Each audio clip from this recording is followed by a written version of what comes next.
If you're a podcast host, listen up. This one's for you. My name is Allie Jackson. I'm the host of Finding Mr. Height, a dating and relationship podcast that I've been doing for 4 years now, sharing my positive and practical approach to dating that's built on my own life experience. And I wanted to share another experience that I've had, my secret behind monetizing my show. It's called Red Circle. And I was just telling my colleague about how much I love their platform. With Red Circle, not only am I getting a seamless hosting experience, but I also love the support I receive in ad sales. It's not just typical ad sales either. It's targeted opportunities based on my show and my life. And the platform is super simple. You just set your preferences and Red Circle matches you with sponsors that align with your show. You can vet every opportunity and their platform gives you great analytics. More recently too, my Red Circle team has brought me opportunities outside of my podcast on social media to really augment the podcast partnerships, bring them full circle. I just can't recommend them enough. If you want to give it a try, go to redcircle.com to get your free trial. That's redcircle.com for a free trial. What's up, Buffalo Fanatics? Josh Allen here. Just wanted to say,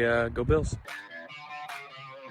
Ho, ho, ho, baby! Ho, ho, ho!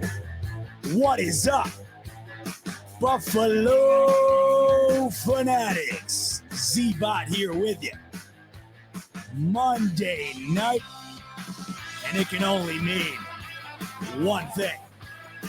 It is the Smoke Break, live on the Buffalo Fanatics YouTube channel, fresh off one of the craziest weekends of NFL football this 2022 season, and fresh off an instant classic.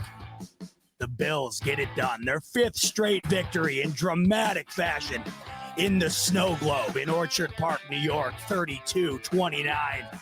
The Bills squish the fish on Saturday night prime time. What a game, folks. I'm still jazzed up. We're just hitting about 48 hours since that game kicked off, and I'm still feeling it. Man, what a game, what a win, and these Buffalo Bills are hitting stride no matter how they're getting it done. They're getting it done nonetheless. 5 straight wins, 3 straight against AFC East opponents. And your Buffalo Bills still remain the number 1 seed in the AFC. They have a stranglehold on the AFC East, and things are looking mighty good right now if you're a Buffalo Bills fan. Welcome into the Smoke Break. So good to have you in here tonight on a Monday night. Really appreciate you joining me. We are just 6 short days away from Christmas. What the hell? Happy early holidays to you. It's amazing that we're already at this time of year, but a week before Christmas, this past Saturday, the Bills stopped by and gave us an early Christmas gift. With the snow and all, it truly was a spectacle. And I was at that game. It was actually, believe it or not, I know this is crazy because usually I'm at a ton of games every year, but just circumstantially this year, I don't know what it was. I think some of it had to do with the price increasing. Some of it had to do with me being out of town every now and then, but this was actually the first game all season that I was in attendance for. And my God, I could not have picked a better one to go to. 32-29, once again, your final from Buffalo on Saturday night. And it was truly an instant classic. And I don't know if I'm just being biased because I was there and witnessed it in person. I think that definitely helped. But don't worry, I've already been home, the last 2 days, rewatching that game multiple times. If you include the live rendition, I have now watched that game in its entirety 3 times, and the final, 10 minutes or so of that game, it's still, it doesn't get old. It is not getting old to me. I don't know if it will anytime soon. The performance we got from Josh Allen was just absolutely extraordinary. The resilience of this team to be able to overcome not only the weather towards the end, and it's remarkable because in that game, excuse me, in that game, everybody was expecting a ton of snow. And on my way from Rochester, my dad and I were heading up to to Buffalo from Rochester. It's about an hour and a half drive or so. On the way there, when we hit Batavia, man, it was snowing like crazy. Brutal out. The roads were real bad, bumper to bumper traffic. So I'm thinking to myself, all right, this is going to be one of those classic snow games. Get to Buffalo, and it was more than fine. Walk into the stadium. It was beautiful. I was layered up, ready for, a Patriots Bills type game like last year where it was just freezing cold. I had multiple layers on. Walking in, man, I felt great. It was barely windy. It was, your standard cold, quote unquote, for this time of year in Buffalo. The snow wasn't coming down. It was perfect conditions. And I felt like the weather was really going to impact this game to some degree. Little did we know that it would wind up doing so, just not in the way that we thought. And I think the biggest takeaway when it comes to the weather from this game, because that was being made out to be a big deal, and that's okay because it's Buffalo, right? And you got Miami coming from South Florida, and the Bills fans, all of us are still getting ribbed for saying the Bills lost to Miami in week 3 because of the heat, right? So the weather's always been this weird thing when it comes to the Bills and the Dolphins this season. So that was a storyline. Then, of course, that we were supposed to get a bunch of snow. That was a storyline. Tua has not played well in cold weather. That was a storyline. And it didn't wind up being one. The storyline when it comes to the weather from that game was how much it amplified the experience at the stadium in that fourth quarter.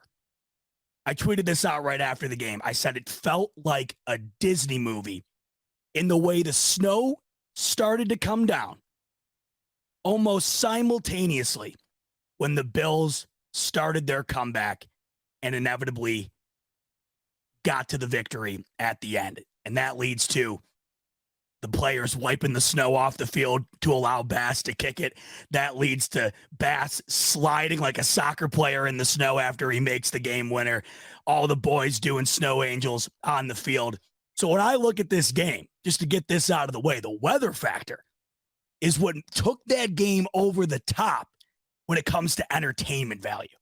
Because when that snow started falling and it all started coming together for the Bills, it really just, it was picturesque and it was Disney script, in its purest form playing out in real life. So as I said, I was there at the game, but I wasn't the only one. And I wanted to bring on a good friend of mine who you might not have seen in a while because he's been busy with college, but because Christmas is right around the corner, that means the college boys and girls are out on break.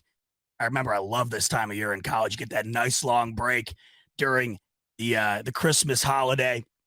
And Evan, my main man, Evan Harrington, he's on Christmas break right now, and he was also at that game enjoying it with me, even though we didn't run into each other. We were enjoying it together in spirit nonetheless, Evan. Great to have you on. I'm stoked to talk about your experience as well as my experience being at that one. Because, Ev, if you're like me, man, it just felt like I was just talking about with the snow and the way things ended there, just being there. It just felt magical. Talk to me about your experience being in the stadium, especially in the end of the fourth quarter where things really started to pop off.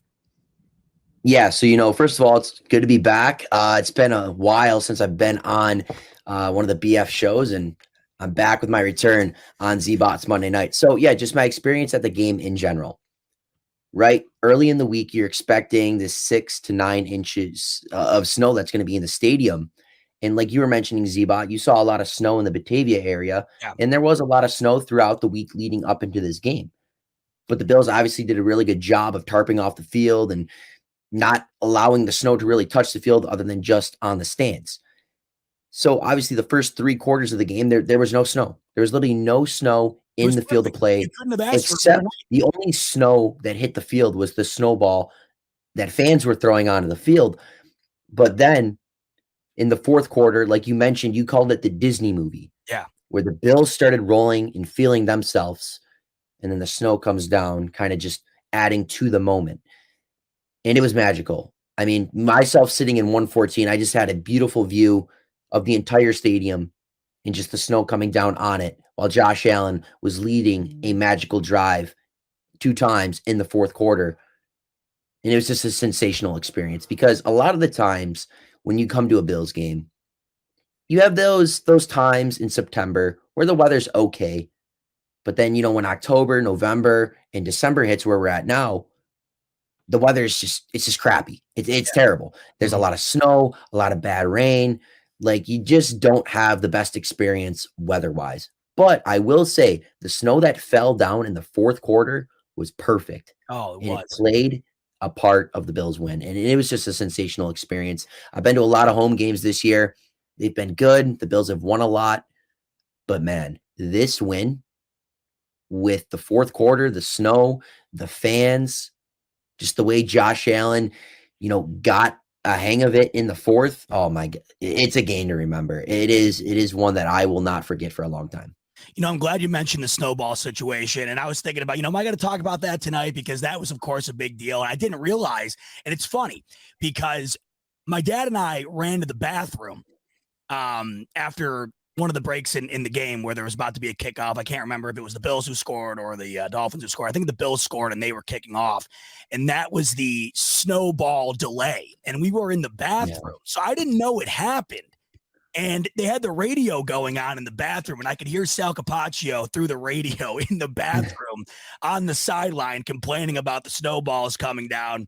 We got back to the seats, and the game was back in play. So I didn't realize till I got home that they had delayed it the way they did. But, of course, if you were at the stadium, it was beyond the delay. The PA announcer was talking about the snowballs what seemed like every 5-10 minutes because they were raining down on the field. Now, you just mentioned that there was no snow on the field for about 3 quarters other than the snowballs hitting the field and that being the only snow on it. Ev, I saw a shot on the broadcast, and I'm sure all you guys who watched the game on television saw this as well. They showed the groundskeeping crew clearing off the snow on the telecast, and you could see right before the game, the field was perfect. There wasn't a thing on there. Ev, I was in the end zone where Bass made the field goal. That's where I was sitting. The right and left corners of those end zones were covered in snow just because of the snowballs. I don't know, exactly where you were sitting or who was around you, how that all went down. But what was your take on that whole thing? Because that in itself was an experience. Yeah, so I sit in section 114, and for anyone who doesn't know where that is on the opposing team sideline, just about on the 20. So I'm kind of sitting right there. And I will say right now, I actually ended up getting hit by a snowball from the threes. So I'm just sitting there. It's like right about to be the third quarter, and some guy throws one from the threes, and it like just cuffed my chin a little bit and just hit me right in the leg. And I mean, man, I felt it. And it didn't hurt or anything, but I definitely felt it. But people were saying, oh, it was a bunch of, Bills fans throwing the snow. It was a lot of Dolphins fans as well. And I remember this instant at the end of the game when Josh Allen did his post-game interview for NFL Network at the desk. That's where I sit. That's like my section right so in front of him. We're dead opposite. I was in if you're looking straight, I was in that dead opposite corner. Okay. Yeah. So you were over there. So like Josh Allen's right in front of me, and a Miami fan literally pulls out a snowball, throws one at like near Josh, and then he tries another one. I'm like, dude, like you're going to get arrested. Cause they said in the stadium, if you throw one and hit a player, you will be subject to arrest. I'm like, dude, like don't do it. You're going to get arrested. And lo and behold, he got talked to by a security guard. But I mean, there was a lot of snow being thrown by Bills and Dolphins fans, at that game. And I mean, a lot of them were landing. I'm pretty sure Tyreek Hill actually ended up getting hit by one. I forgot, it was like a 3rd and 6 or something, and it like hit him after the play. But still, like that's the thing. I mean, these fans, Bills and Dolphins, were just relentless with these snowballs. And I mean, it's gonna happen. I mean, especially when you have snow in the stands, like fans are gonna have their fun. To put a bow on the snowball situation, I got 2 takes on it. One, like you just said, if you weren't at the game, this is how it went down when you got to your seat. You look at the field, it looks perfect. You look at your seat, there's about a foot of snow on every single row of seats. So it's there. And you got about 70,000 people within that stadium. I would venture to say more than half are belligerent. That is going to result in some snow making its way onto the field. We've seen plenty of things make their way on the field beyond snow, dildos, etc. So if you're thinking that, unlimited ammunition at your disposal isn't going to make its way onto the field, you're wrong. But I will say it did start to die down when the PA announcer, and this is no word of a lie, I don't know, I don't think it was shown on the broadcast, but Josh Allen on one of the drives in the end zone I was sitting at, he comes over to the stadium and he's basically telling everybody to stop throwing the snowballs because the PA announcer kept saying, like you just said, you'll be subject to arrest and the Bills will get a 15-yard penalty. Yeah. He kept saying that. So Josh Allen goes over to the corner. He pretty much signals to the crowd to stop. The PA announcer says, "Attention Bills fans, listen to Josh Allen." And then he says his whole spiel again about the 15-yard penalty and the subject to arrest. I got to tell you, Ab, after that, I saw at least half less make their way out of the field than I did prior to Allen telling the crowd to chill out. And the one thing I will say, I mean, I don't know if you were like this throughout the game, but I was just waiting for the Bills to get flagged for one of these.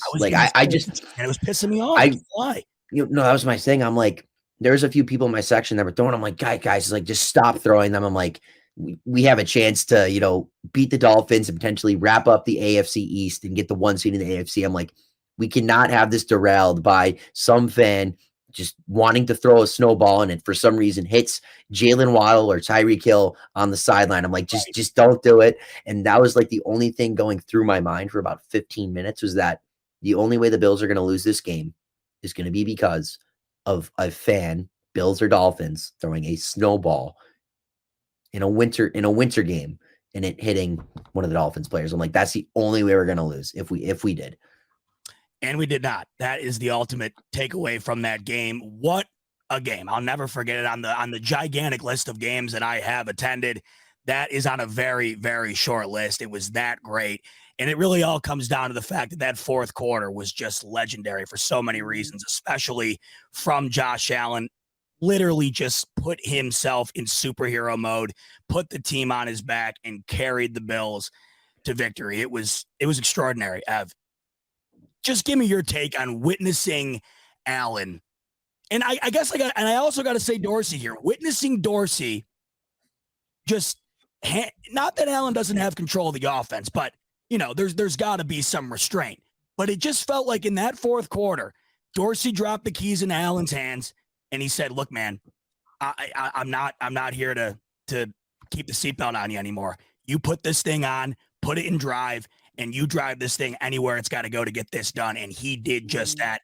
Walk me through, just your overall experience witnessing Allen take this team, propel them to victory in a way that really only Josh Allen and maybe a couple other guys in this league can do. Yeah, I mean, it's going to start with the first half. At the end of the first half, we saw Josh Allen make a superhero play to score the Bills' third touchdown of the first half. And after that, this offense went stall. It wasn't moving the football. Josh Allen had a big turnover. The offense went 5 drives in a row without even mustering any points. And at this point, the Dolphins are up by 5. Fourth quarter hits. We need something out of Josh. What does Josh do? Josh does what only Josh and, like you mentioned, a few other guys in the NFL can do. Musters the Bills back into the game, gets them, at that point, the game, tying points. They were down by 8. And then again, at that point, it's, 29-29. And Josh got us to a point. Bills defense makes a stop. And now there's 5:56 remaining. Josh Allen, we need a drive out of you. We need a drive. What does Josh Allen do? He gets us down the field in 5 minutes and 54 seconds. And with 2 seconds remaining, Tyler Bass comes onto the field and kicks the game-winning field goal. And that just, has to do a lot with Josh Allen being the type of player he is. And we have to also credit Ken Dorsey to this too, because Ken Dorsey called a much better game than he did in past weeks. I would say this game and potentially the game against the Patriots were probably 2 of his better called games of the season. And, a lot of it has to do with just quick rhythm throws, whether that's to, Stephon Diggs, Cole Beasley a couple times, Devin Singletary, letting Dawson Knox go downfield. It's something we haven't seen all season long. Just, easier plays for Josh Allen, running more 11 personnel, because that's what Josh Allen thrives in 11 personnel. And again, Josh delivered, and only a few quarterbacks in the National Football League can do what he does.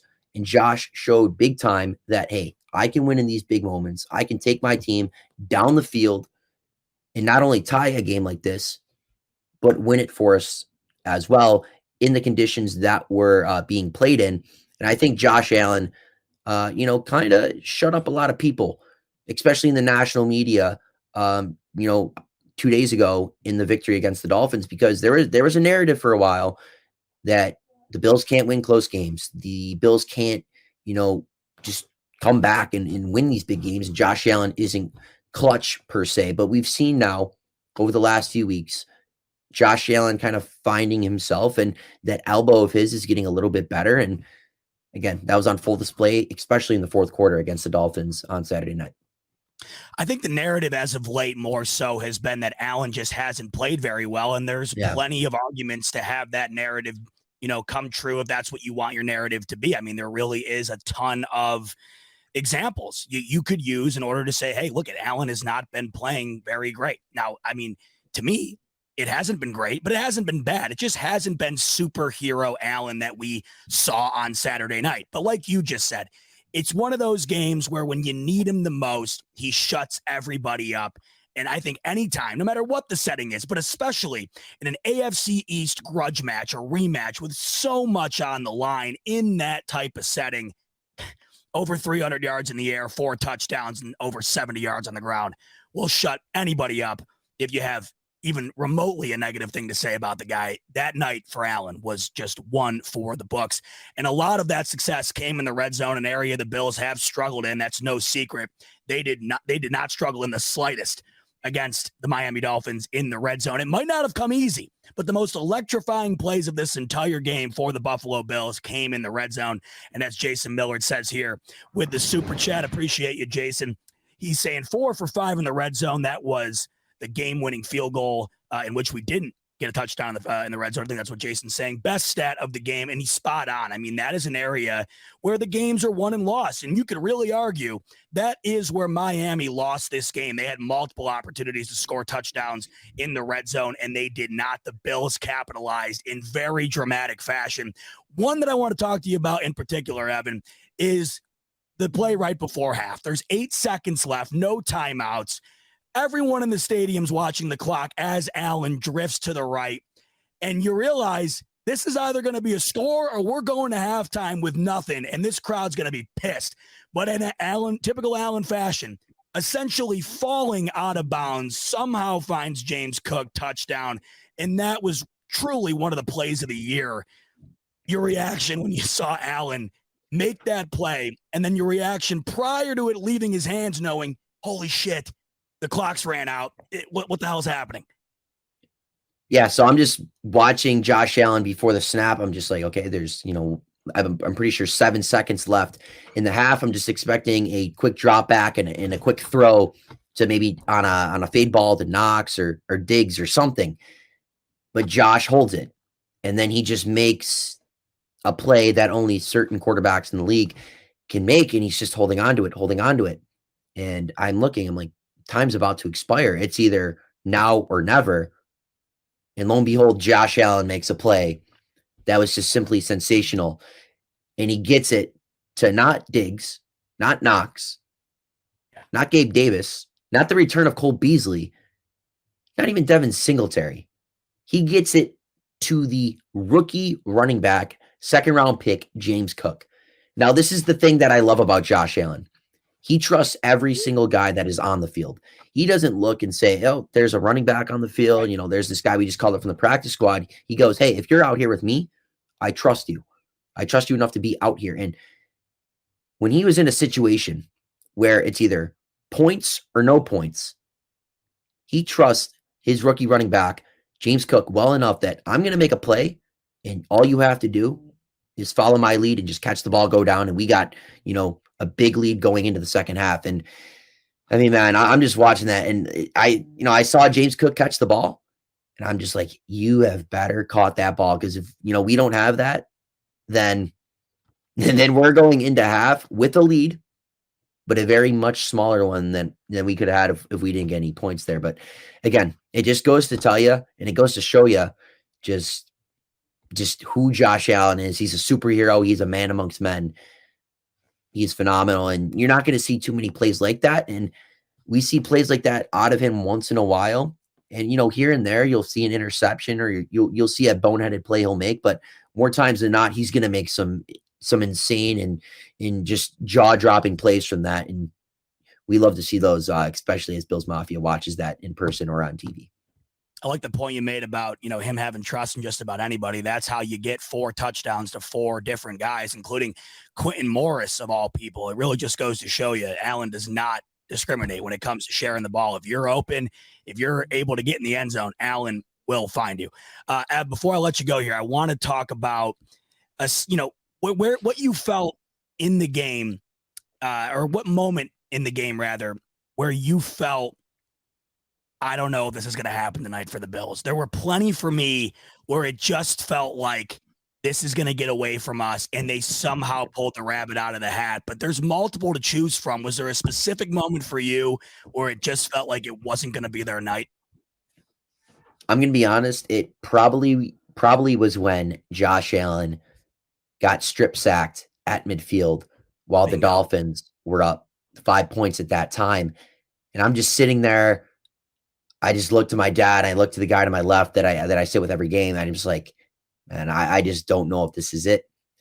Just because the Dolphins were kind of rolling at that point in time. They started finding some momentum and they started really getting comfortable in the elements they were playing in. But again, you just got to credit the Bills defense. They only held them to 3. And at that point, when the defense held them to 3, that 5-minute sense that I'm like, I don't know if the Bills are gonna be able to pull one out tonight, just completely left, because I know this is still a 1-score game and there's still a lot of time to do so. But if the Dolphins took that 5-point lead when it was 26-21 and scored another touchdown and made it potentially 33-21, for me, that was like, okay, that might be it. But the defense kind of saved me and saved my anxiety from ramping up even more than it probably needed to do so. Look, I'm right there with you. But you know what I keep saying every single week, because it's been different every week. It feels like ugly, electrifying like Saturday. It doesn't matter. Just find a way, baby. And then hopefully this coming Saturday on Christmas Eve, we get one more present before Santa actually comes down. I can't wait. Yeah, right. And I will say this, because obviously we do have the Bears on our schedule next.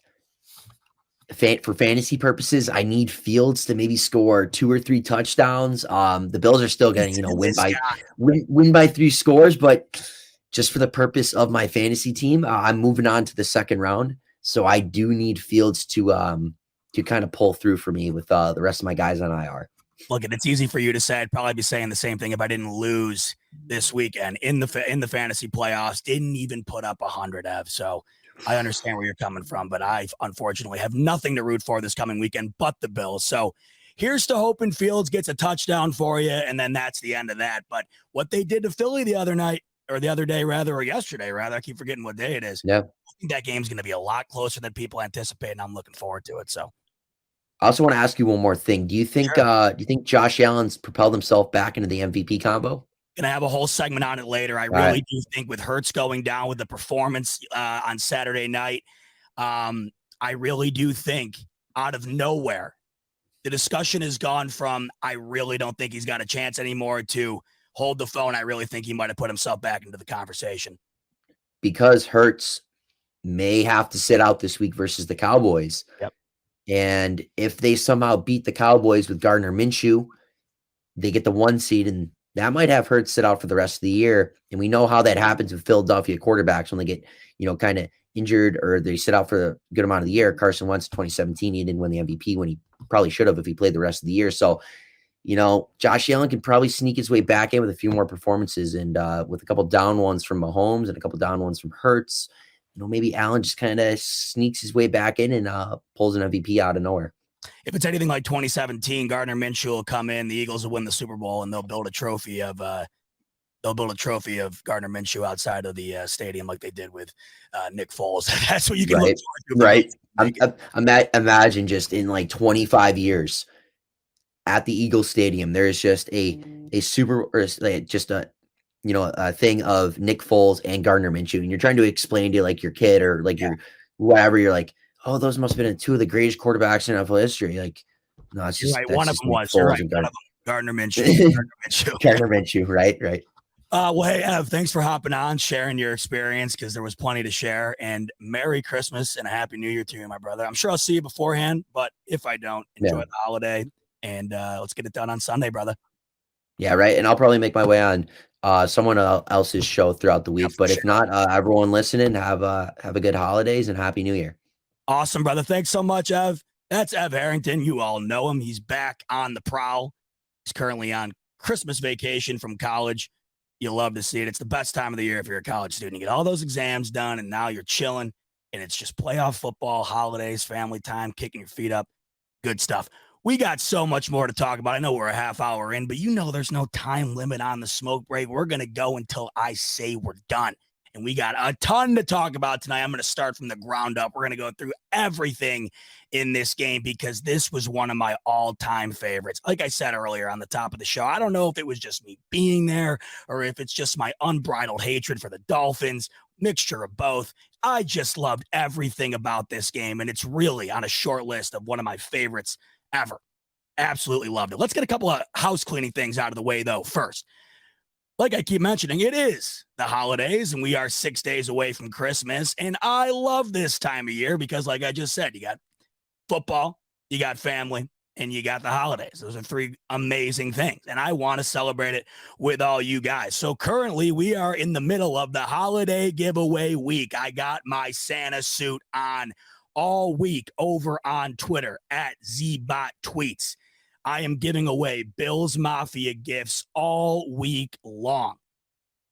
Opening up my bag of presents and dishing them out to members of Bills Mafia. And right now, I'm giving away the man, the myth, the legend himself in miniature form. I'm giving away a Josh Allen Funko Pop right now. The giveaway ends tomorrow at 4 o'clock. That's when I announce the winner. So if you want to get in on that, head over to my Twitter at ZBotTweets. All you got to do is retweet that thing, and you're automatically entered to win. And that is just the first of many giveaways this week, and to be giving away a ton of stuff. And I'll give you a sneak peek as to what the next giveaway is. You see this bad boy right here? These just came out today. If you want to see the full graphic, it's over on my Twitter. But Wegmans partnered up with the Bills, and let me get a better shot here for you. It's not a very good shot, I'm sorry. But the Bills partnered up with Wegmans, and they're selling this merch, T-shirts, sweatshirts, and posters, full-size posters of the Buffalo Bills' top players in comic book superhero form. This is a full-size 18 by 24 poster. That's the next giveaway that I'll be doing tomorrow. So you guys are the first to hear it. You'll be the first ones on it. This thing is sweet. You got Josh Allen spearhead in the charge here in the middle. They got Tyler Bass on this thing. Where is he? He's right here. You know what? I'm so bad at it. I'm always going to the opposite side. I can never get used to that. They got Tyler Bass on this thing, though, and his legs on fire because he's Bass money. He's always on fire. This thing is sweet. Giving away a full poster of that tomorrow. And like I said, the Funko Pop, which is right over my shoulder here, I'm giving that away right now. And speaking of the holidays and gifts and all that fun stuff, we got a new partner here at the Buffalo Fanatics, and these guys make one of the coolest things I've ever seen, and you're staring at it right now. It's the Tailgate Mafia. And here's what the Tailgate Mafia has to say about this little thing you see right on your screen here.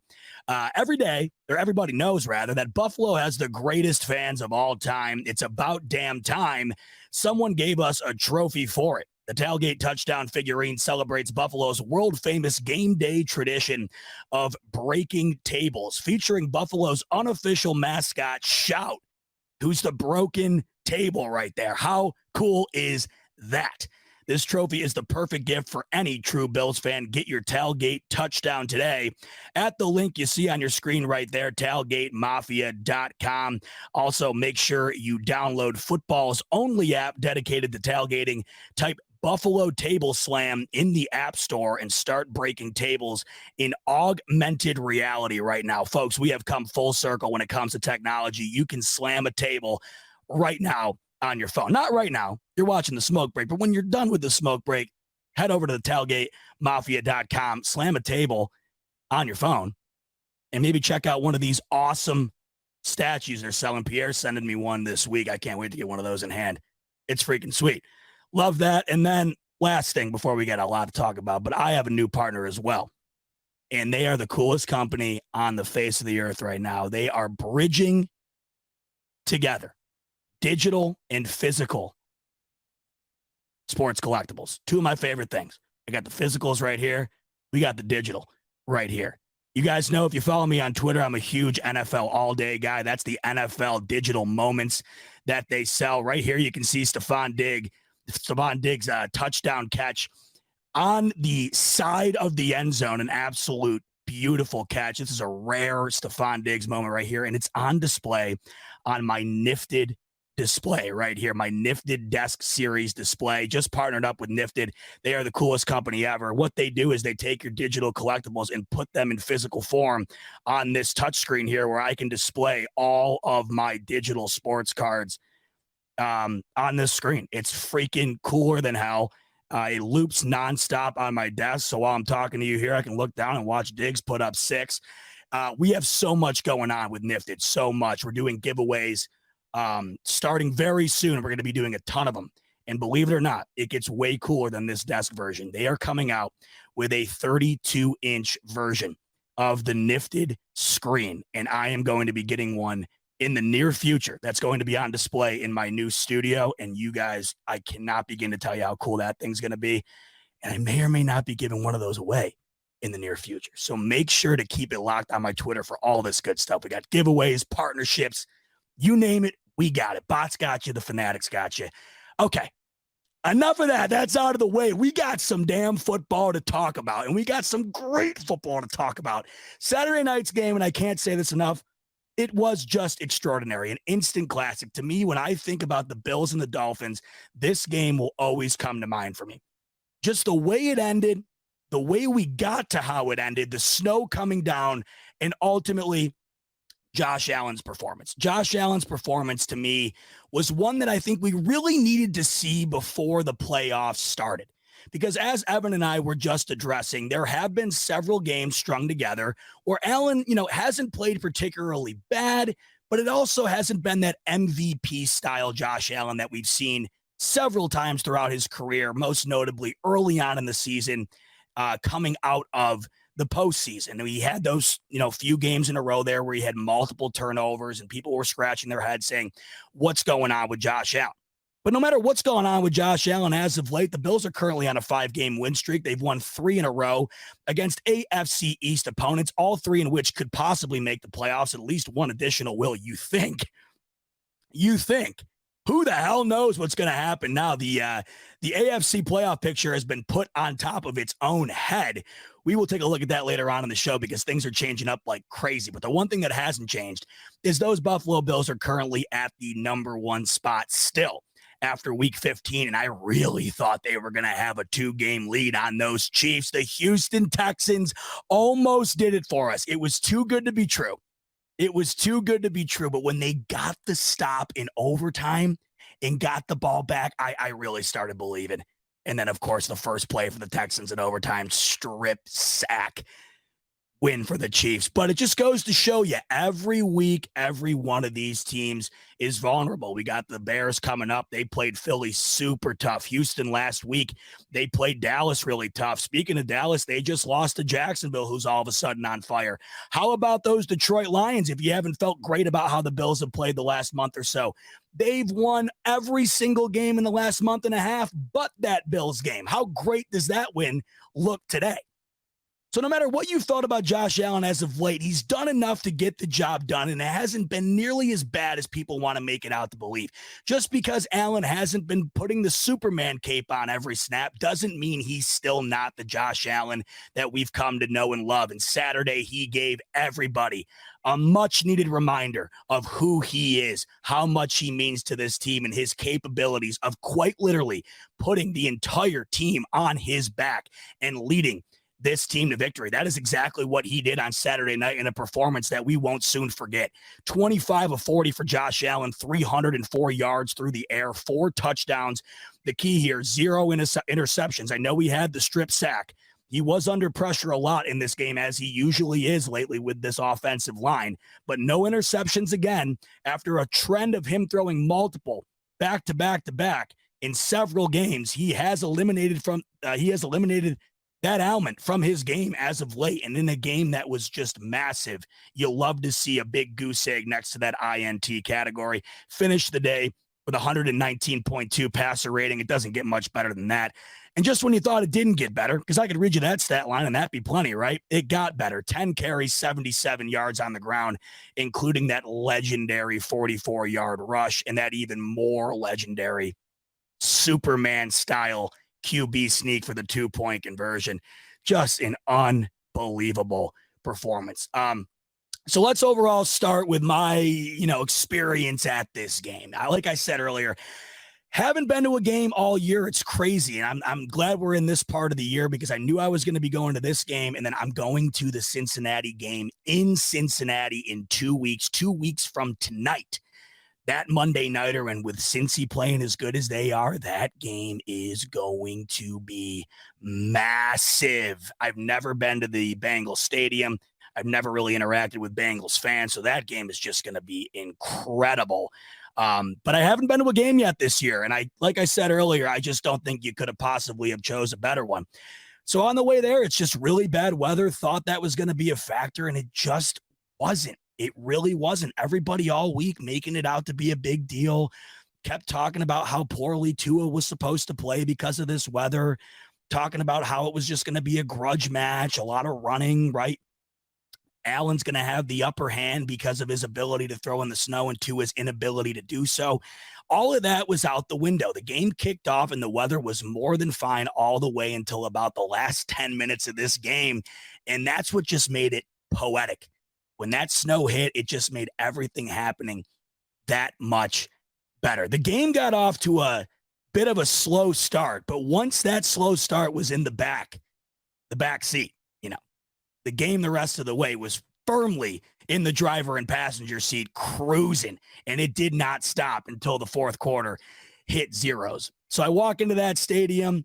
I think Aaron Williams led the charge. That was cool. Fireworks, of course, under the lights was amazing. That crowd was rocking, shirtless people, those lunatics in that snow. You'll never see me doing that. God bless anybody who does. The snowballs, of course, you've heard enough of it by now. That was everywhere. The crowd was as rowdy and just electric as I've ever seen it. And I had an amazing time at this game. The people I was surrounded with were just awesome. You're going to be in for a good night when the game is already off to a great start. It's going to be a good game throughout. And the people around you are into it as much as you are. And what I mean by that is you don't even have to think twice about hugging or high-fiving the guy or gal next to you when something good happens. That's the type of crowd that I had around me. And it got even better than that. I walk into the stadium and I hear Z-Bot, and I look behind me and it's two fans of the show who just so happen to be father and son. And if you've listened to me at any capacity over the years here, you know how much the father-son Buffalo Bills bond means to me. Hell, I was there with my dad. As we walked in, I saw my man Harrison and I saw my man Don, who are big fans of the Buffalo Fanatics and the smoke break. They sat right behind my dad and I must have high-fived and hugged Don and Harrison a million times. So if you guys are watching tonight or at some point in the future, it was so great spending the game with you. What a game to be able to spend together. And it was so great meeting you guys. Thanks so much for being a fan of the show. But I'm walking into the stadium and I hear Z-Bot. These guys are sitting right behind me, and we had an absolute ball. So the game kicks off, and like I said, you get off to that slow start on both sides. You get that first drive for Miami to kick the game off. They wind up punting. You get that first drive for the Bills. They wind up punting, and then it was just full throttle from there. Now, there's a lot of things that you can look at in this game and take away from it. I mean, there's plenty, and a lot of it has to do with how well the Bills played, in particular on offense. But there was a lot of things in this game that I think go overlooked because of how dramatic it wound up finishing and how well Josh Allen played. If you look at this one, if you go back and watch it, and you really, have an eye for detail and you already know what happens and you're able to kind of put the pieces together as to how we got to that final outcome. Miami, you could really argue, lost this game in the first quarter, in addition to a couple of other major errors that really wound up screwing them in this game. We talk about the red zone efficiency for the Bills in this one, 4 for 5. It was an extraordinary day for the Bills getting it into the end zone. But for Miami, they really could have put a stranglehold on this game early on, or at least made it a barn burner, high scoring type game early on if they had better play calling and better execution. We all know how well the Miami Dolphins got off to in this game running the ball, and they wound up bailing on it. And it really wound up costing them when it comes to the final outcome. I look at two drives in particular in the first quarter that really wound up putting Miami at a disadvantage when you look at the outcome and you look back to the first quarter and say, man, if things gone differently there, we could be looking at a different circumstance here. So Miami gets all the way down the field on their second drive. They're running the ball really well. It just felt like every first down for Miami was a handoff to Mostert, who got at least 5-6 yards. I mean, that was the type of night for the Miami Dolphins when it came to running the ball, at least early on. They were having their way with the Bills D running the ball. But at the most critical times, they would wind up moving away from it. And that's when the Bills D was able to make a play and save themselves from what seemed like an inevitable implosion multiple times throughout the game. And that's where I want to start, because it has a lot to do with the beginning of the game as well as the end of the game. And I think that's where this game winds up being defined. The easy takeaway from Saturday night was that the Buffalo Bills defense played bad. They played poorly, got ran all over. Waddle had a big day. There was multiple explosive plays that wound up giving Miami the ability to put points on the board. Go back and watch that game, and you'll realize quite quickly that Bills defense made several plays that wound up making the result of this game a Bills W in the left side of the win-loss column. Yes, they got ran over early on. Mostert has had his way in the first quarter. 7 carries for 100 yards in the first quarter. And it just felt like it was going to be that type of day where the Bills offense was going to have to continuously drive down the field and put up points, which they did for the most part outside of the third quarter. But it just felt like, wow, this is just going to be another one of those games where the Bills D is not going to be able to stop the run. They're going to get all the way down the field, chew the clock up. Allen's going to, have less opportunity out on the field because of it. In the first quarter, Miami was having their way. And on the second drive, they run and chip their way all the way down the field. And they get into the red zone. And it's inevitable at this point they're going to score. But if you're playing the Bills, especially at home, especially in prime time, you got to score touchdowns. Field goals aren't going to cut it. If you're playing the Bills, the Chiefs, the Bengals, the top offenses in this league, you have got to put touchdowns on the board when you're in the red zone or you're going to lose. Miami, second drive, all the way down the field. Check down to Mostert for 20. Waddle for 15. You blink and all of a sudden they're in scoring territory. It's 1st and 10. They run the ball for a significant gain. 2nd and 10. They run the ball all the way up to 1 yard before the sticks. It's 3rd and 1. And McDaniel bails on the run. You had just ran the ball for 4.5 yards a carry the first 2 snaps of that series. Or that set of downs, rather. You had just ran the ball for 4.5 yards on that set of downs, and you had clearly established the run already. Yet they go to Tua on a 3rd and 1 situation. And Shaq Lawson makes a huge play. Huge play. Sacks Tua. And that ultimately winds up forcing Miami to kick a field goal. So it's 3-0 instead of what could have been 7-0, or at least a longer drive for Miami. And I understand you want to switch things up. You're not going to run it every time it's 3rd and short. But Miami did this numerous times throughout the game. The other big error in the first quarter wasn't necessarily that type of error, but just a mind-numbing drop that if you're a Miami Dolphins fan, you're still kicking yourself tonight, knowing that had you gotten in the end zone there, things could have wound up being different. Tua throws a perfect ball low to Sherfield on 3rd and goal. He's wide open, nobody near him. All he's got to do is bring it into his chest, and they put up a touchdown. He flat out drops it. So 2 of the 3 drives in the first quarter, and these 2 drives were back-to-back. Miami was right on the doorstep, and they only walk away with 6 total points when at the very worst, you're hoping 2 drives when you get right near the end zone, you got to get at least 10 out of that. 6 is not going to cut it, especially when you saw what the Bills were starting to put together as they entered into the second quarter. So those 2 drives to me in the first quarter, looking back on that game, were massive for the Bills when it comes to how this game wound up playing out.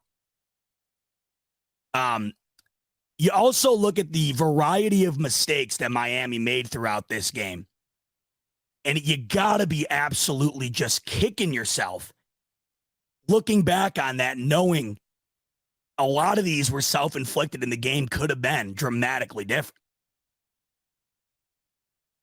The one that I think that stands out the most are those 2 that come from the first quarter.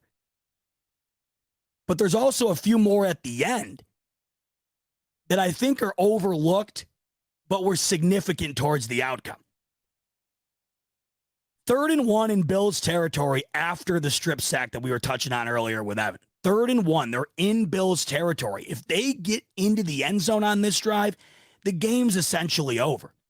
Once again, it's 3rd and 1. A similar circumstance to what they had going on earlier in the game. 3rd and 1.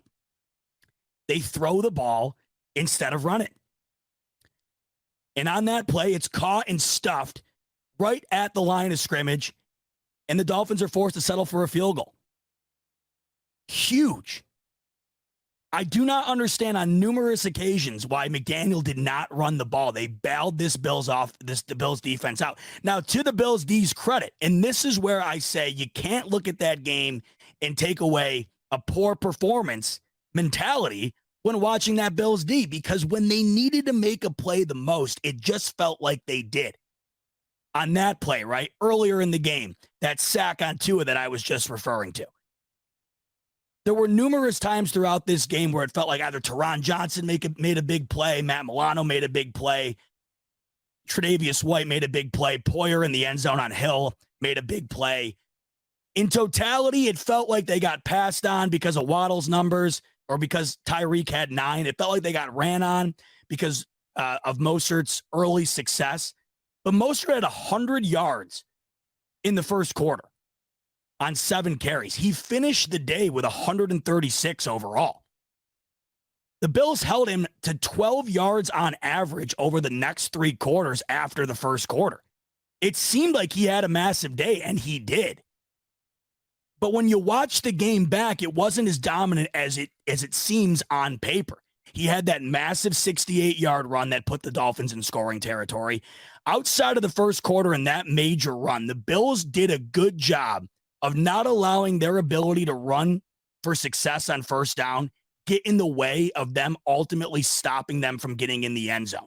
And that's what I've been talking about with this Bills D all year. They'll bend. They will bend. They'll give you yards. They'll give your wide receiver a career day. If it's Justin Jefferson, Amon-Ra St. Brown, Waddle had a great day on Saturday night, like I just kept referring to. They'll give that to you, certainly.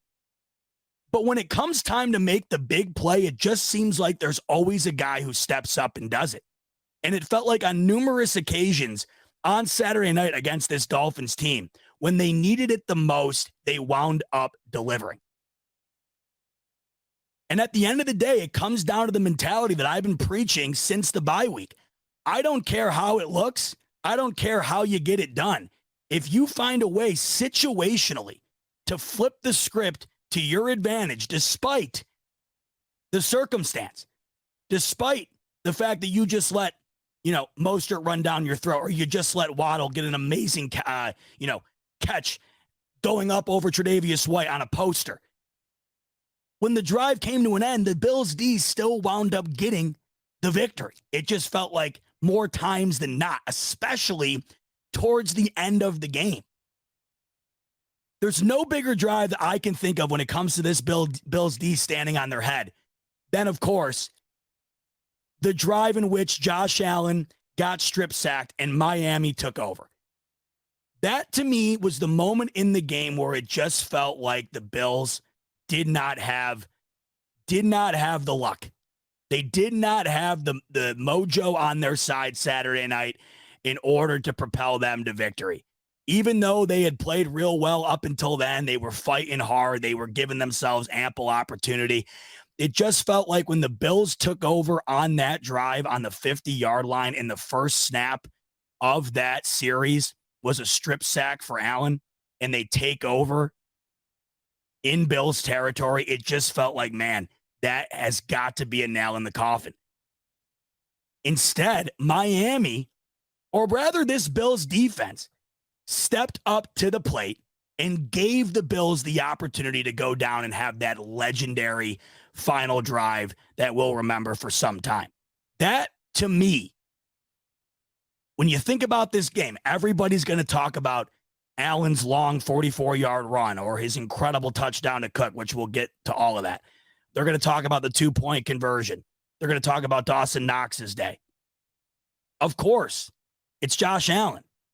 But what's going to get forgot here is the fact that when the Bills D was bending to the point of breaking, they pushed back and got the job done in order to give this team another life.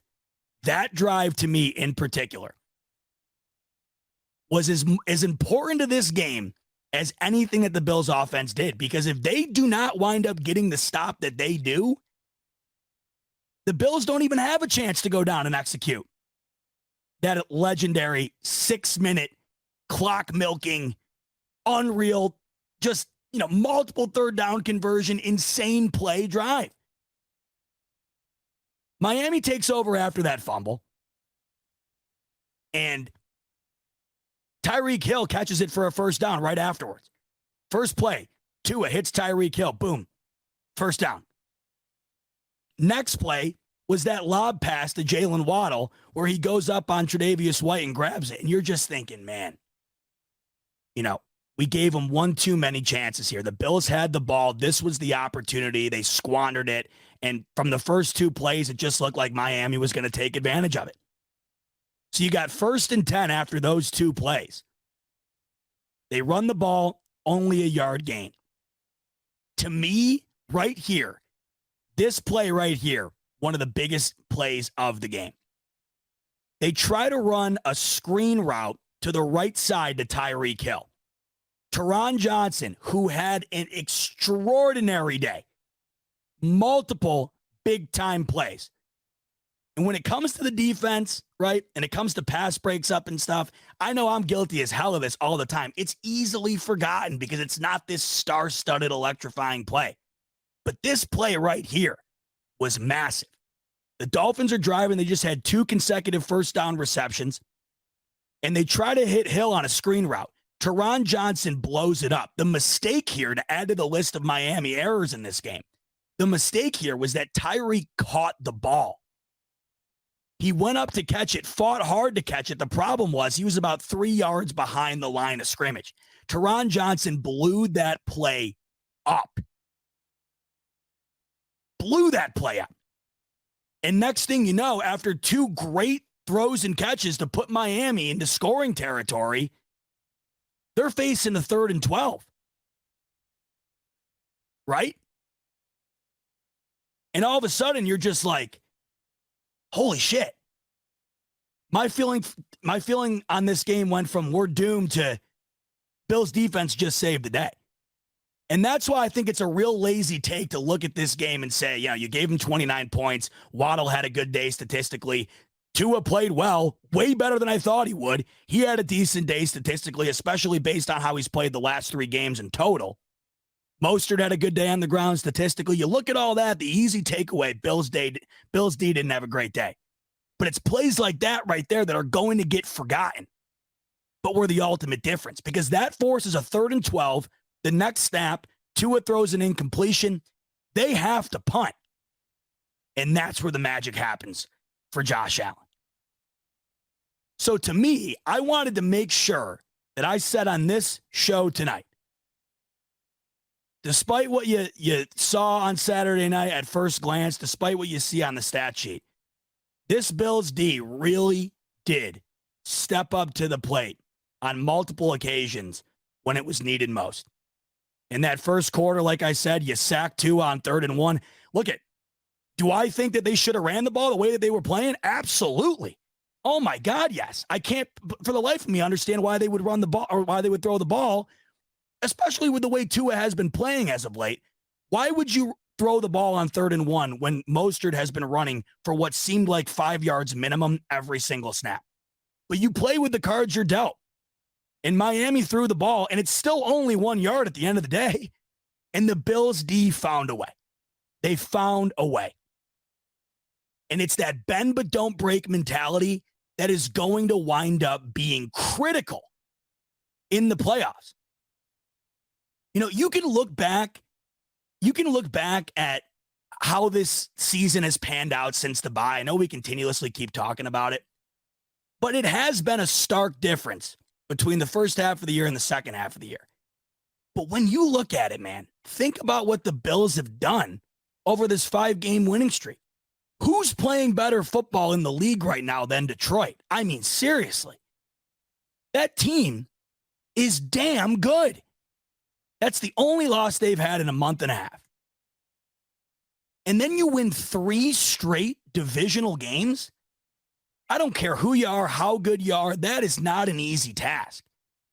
And it just seems like in every one of these games, both the Bills offense and the Bills defense situationally found a way to get it done.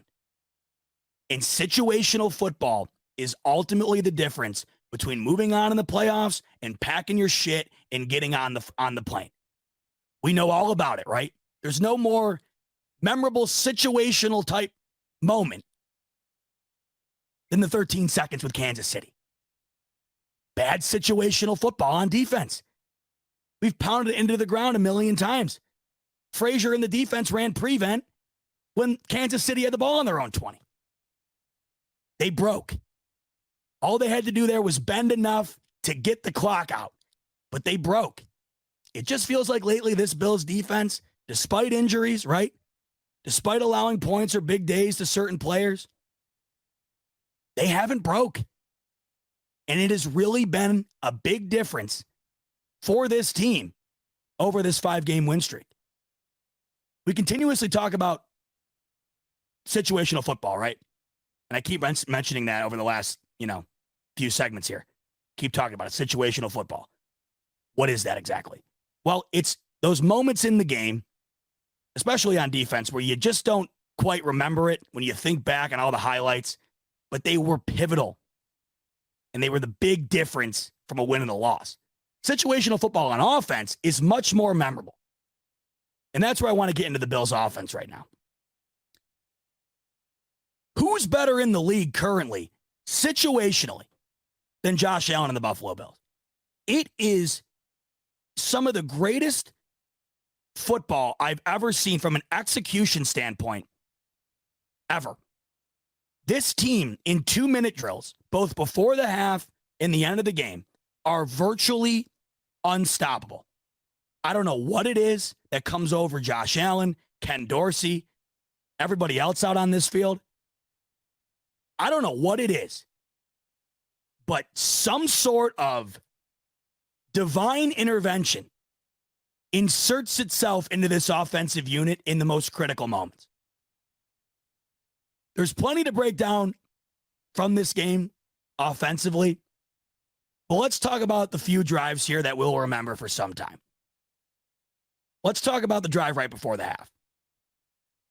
So early on in the game, it just felt like Miami was going to go tit for tat with the Bills. It just did. It felt like the Bills D wasn't going to be able to dominate the Miami offense the way we thought they might be able to. We saw Miami really struggle against the LA Chargers. We saw them really struggle against a stout defense in the San Francisco 49ers. The reason I personally thought that Miami was going to have a rough day in Buffalo was for 2 reasons. Well, maybe 3. One, they played horrendously on offense against the LA Chargers, whose defense is much inferior to the Buffalo Bills defense. Last week in that primetime game, Miami and the Chargers, The Chargers were missing multiple defensive starters, and they held to it at one of the worst quarterback performances in recent memory. They just shut him down. And I looked at that and said, man, the Chargers are banged up on D. Statistically, they have one of the worst Ds in this league. And Tua's got to go to Buffalo and play the Bills D? No way I see him, flipping the switch in that game. Tua in the cold. That was a real thing. There were multiple games, 4 or so games in his career, where the weather got cold or the weather got, hairy when it came to the snow or the rain or whatever, and he just did not perform well. He had like a 60 quarterback rating or under in games like that. And you looked at the 2 games prior against the Chargers and the Niners, and he was awful, terrible. And in a big spot, I just did not feel like he was going to be able to flip the switch himself either. And I got to give credit where credit's due. Tua had a pretty good day based on his recent standards. I thought he was going to crumble in this one, and he didn't. So you realize kind of early on, hey, the blowout or the trouncing that I thought the Bills might give Miami today, I don't think it's in the cards. I think this is going to be a ball game. It kind of had that vibe early. It really did. It just felt like this game was going to be close throughout. You could tell.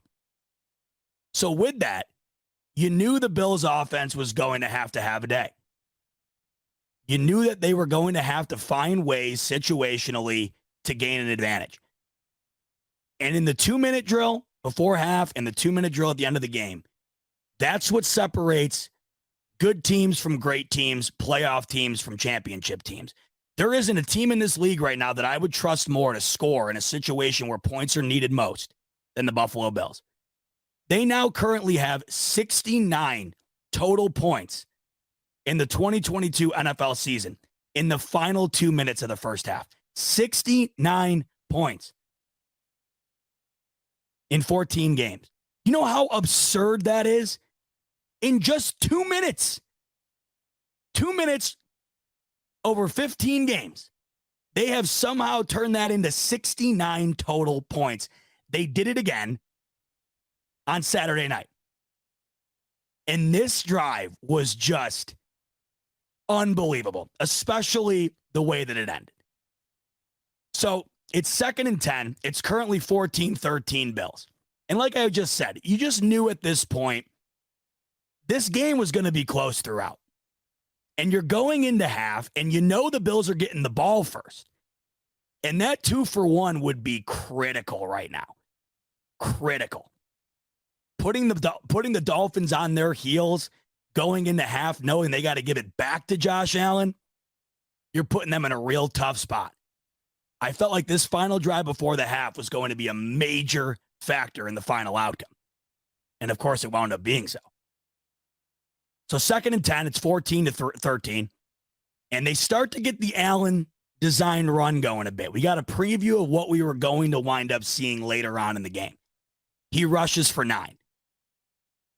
They then hit Stephon Diggs on 1st and 10 after they wound up getting that first down on a slant route for a chunk of yards. Now, that's a play I want to highlight because it happened multiple times throughout the game. You go ahead and look at Stephon Diggs' stat line in this game, and I know he dropped a touchdown and it wasn't his greatest day. He's been held under 100 yards for the last several weeks.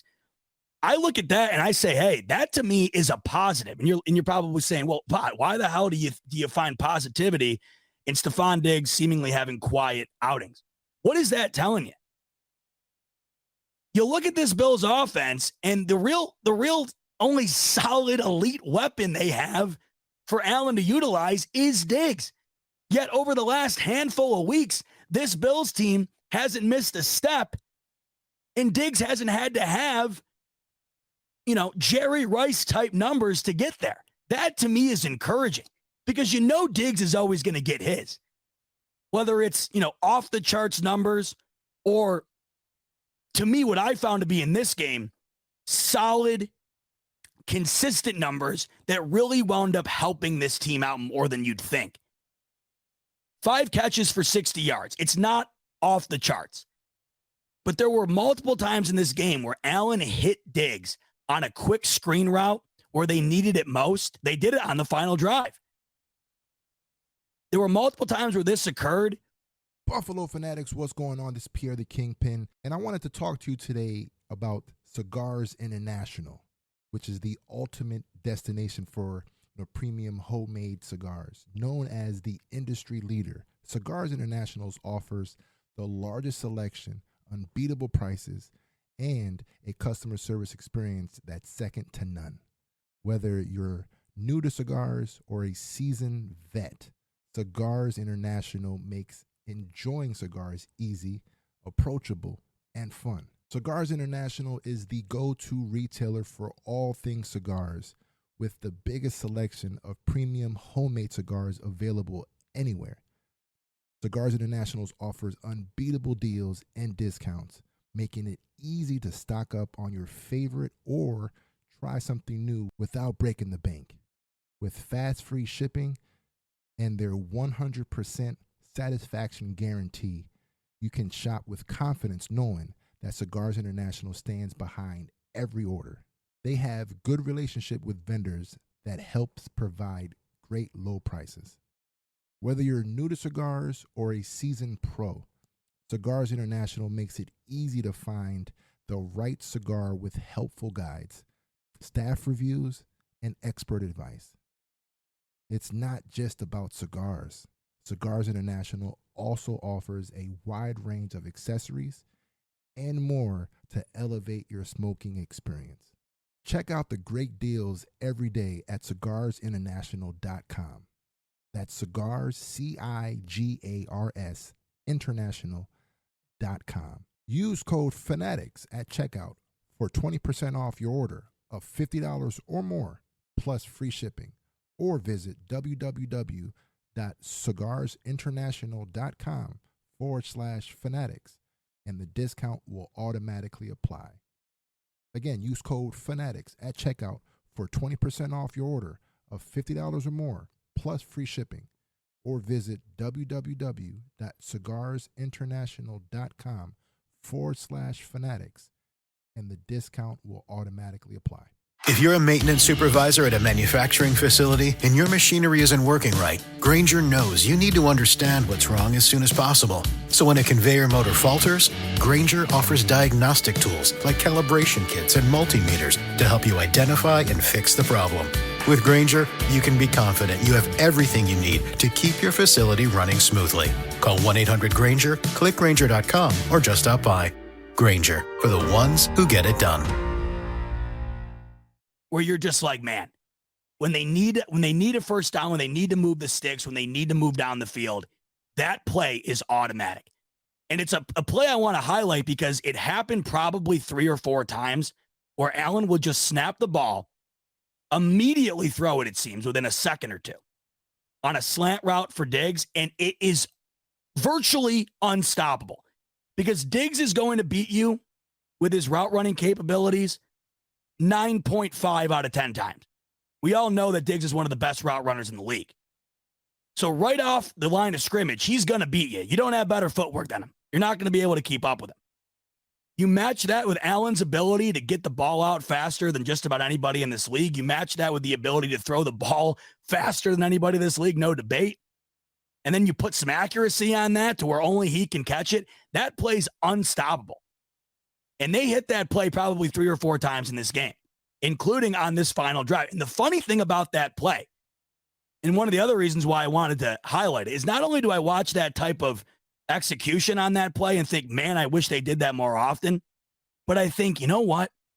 When they need it the most, they run it and they hit it. Final 2 minutes of the first half, it works. Final drive of the game, where they need a first down on third down, it works.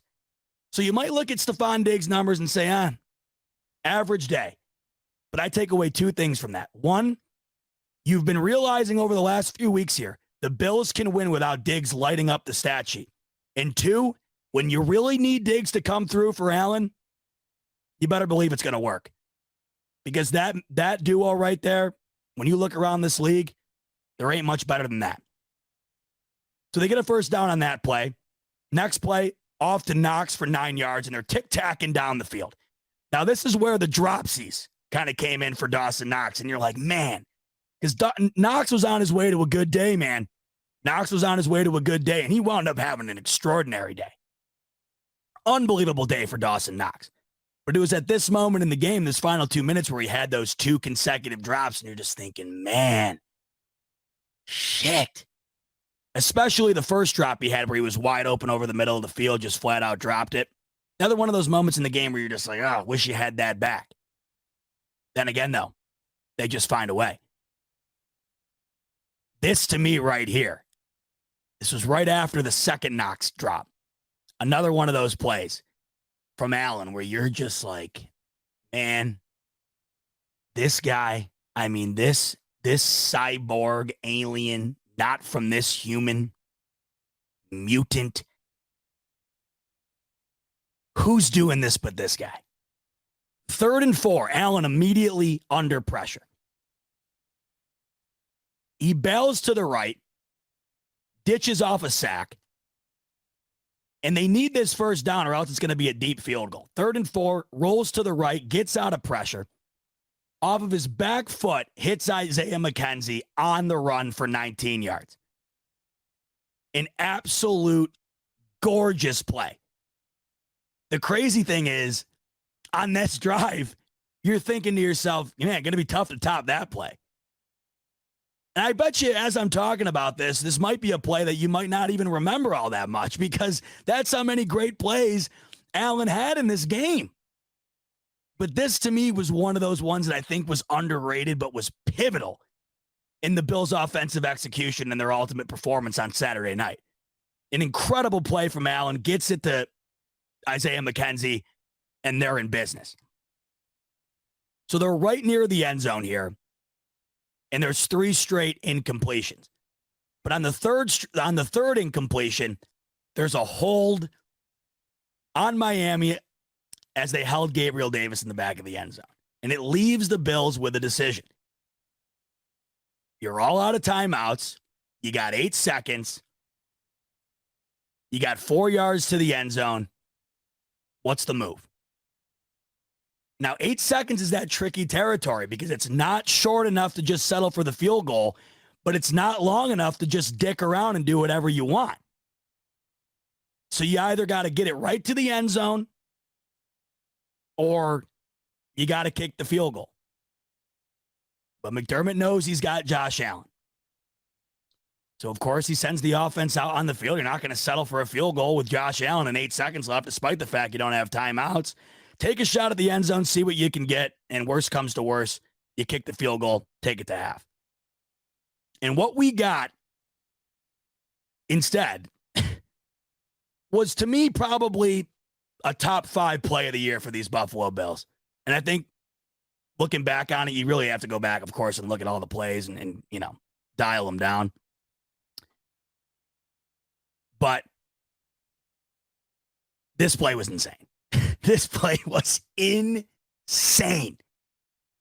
8 seconds left, no timeouts. Josh Allen takes the snap. Once again, immediately under pressure. And this was similar to the play a few plays ago where he hit Isaiah McKenzie. Immediately under pressure, and he's got to fade to the right side. Right off the bat, he's pointing guys around. He can tell nobody's open. Now, as he rolls to the right side, valuable seconds are ticking off of that clock. And I distinctly remember looking up at the clock, and I'm thinking, oh, my God. I remember looking up, and I saw 2 seconds, and Allen still had the ball in his hands. So, of course, right there, I come to the inevitable conclusion that this is either going to work or we're going to get nothing here, and I'm just going to be beside myself. Rolls all the way to the sideline. And the crazy thing is here, 8 seconds left. He had the ball in the backfield long enough to run the clock out. That's how much time and space he bought for the offense to score this touchdown. Fading to the sideline, falling out of bounds, numerous defenders in his face, back foot, James Cook, touchdown. I mean, you got to be kidding me. How often do you get a buzzer beater like that, unless it's a game-winning play, just, you know, like the Raiders yesterday? How often do you get something like that? Because you're never in a situation typically before the half where you're going to run the clock out over taking a field goal. It just doesn't happen unless, you know, you make a complete bonehead move. And would it have been boneheaded if they didn't score? Of course it would have, but it's Josh Allen, man, refusing. And this is what I've spoke on before in the past when it's come to those interceptions Allen's thrown this year in the red zone. You got to take the good with the bad, because with the bad, right, that comes from him extending the play, trying to make more out of what's not there, trying to make something out of nothing. It's going to result in some picks every now and then. But with that, you also get that play right there, or that similar style play, almost identical type play that he had against New England.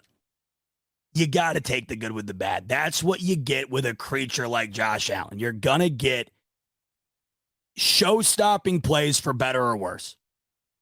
And it just so happened that right before the half, you got the better end of that, and what I think to be one of the best plays of the entire year. And when you get down to brass tacks, what would that game have looked like come the end of the fourth quarter if the Bills and Josh Allen don't get that ball in James Cook's hands as time expires and they go to the half scoreless? Nothing good. I'll tell you that. Nothing good. And that just makes that play, which was extraordinarily unbelievable to begin with, that much more extraordinary.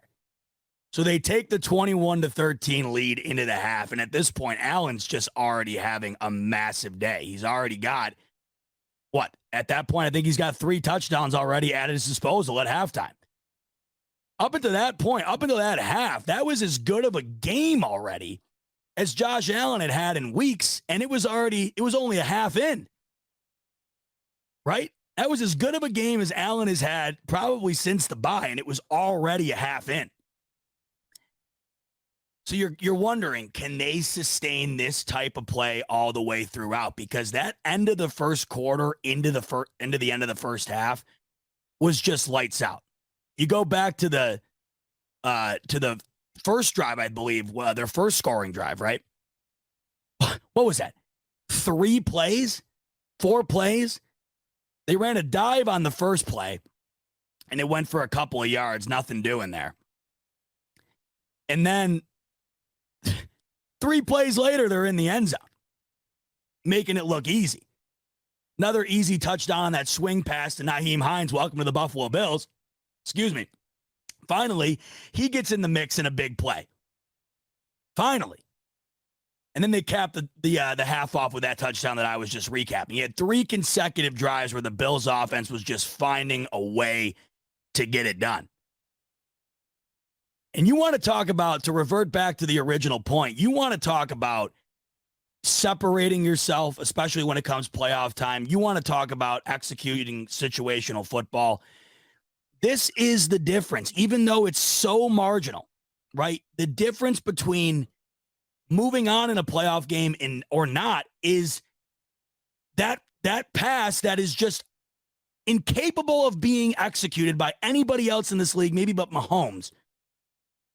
That's the difference in a game that can decide your fate for a season. Because like I was just saying, if you don't execute that in the first half, the end result probably winds up in a loss. This is the difference you get with Josh Allen.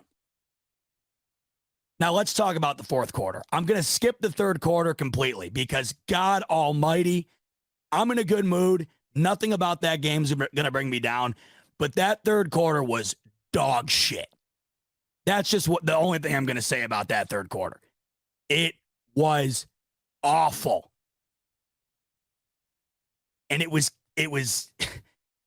so uncharacteristic to what we had saw to end the half. And you're just like, of course, right? of course, play that well in the first half on offense, and then now all of a sudden it just hits a complete skid. And then that was capped off with the strip sack. We've already summarized what happened after that, right? God. Just looking at my notes here, just going through here. I still can't believe how this ended. So we already summarized how we got to this point, right? The Bills are currently down 29-21. And this is where Ken Dorsey and Josh Allen, I think, blended together in a perfect harmony for one of the handful of times this season. Because I don't know how often you get the opportunity to do it, right? Because you have to have a quarterback like Josh Allen, right? You have to have that already, and that's, of course, an anomaly. And then you have to have a coaching staff that's willing and able to take advantage of what they have at their disposal. And that's exactly what we saw happen in the fourth quarter for these Bills. They allowed Josh Allen to just go, because anything else would not have gotten the job done. They knew they were in a situation where it just had to be Josh Allen versus the world. And we've seen this so many times before. And at this point, you know it's really your only option. You got to just let him do whatever it takes to get it done. So this is after he had already fumbled on the previous drive. He rushes on 1st and 10 and fumbles again. And Spencer Brown recovers it. Another play in this game where you're like, ball broke your way, right? Imagine what the narrative had been had Allen have fumbled the ball away to Miami 2 consecutive drives. Imagine. I don't even want to think about it. Thank God Spencer Brown was in the vicinity and got on top of that, because we would not have been treated to the extraordinary ending that we got. Before I get in that, I know I got some super chats here. Let me get back to them. Let me see here. What do I got? We got my man James coming in. He says, who scares you more, Chiefs or Bengals right now? We'll get into that in a little bit, James. That's a good question, because both teams are getting it done, just in different ways. That game yesterday for the Chiefs against the Texans was interesting to say the least. The Chiefs were 15-point favorites. Oh, God, then we got my main man, Nals. He's home now. He's waiting to see me. Yeah, Bills are good. Hop in the car. You'll see me when you see me, kid, you know? You'll see me when you see me. Let's get into this final drive.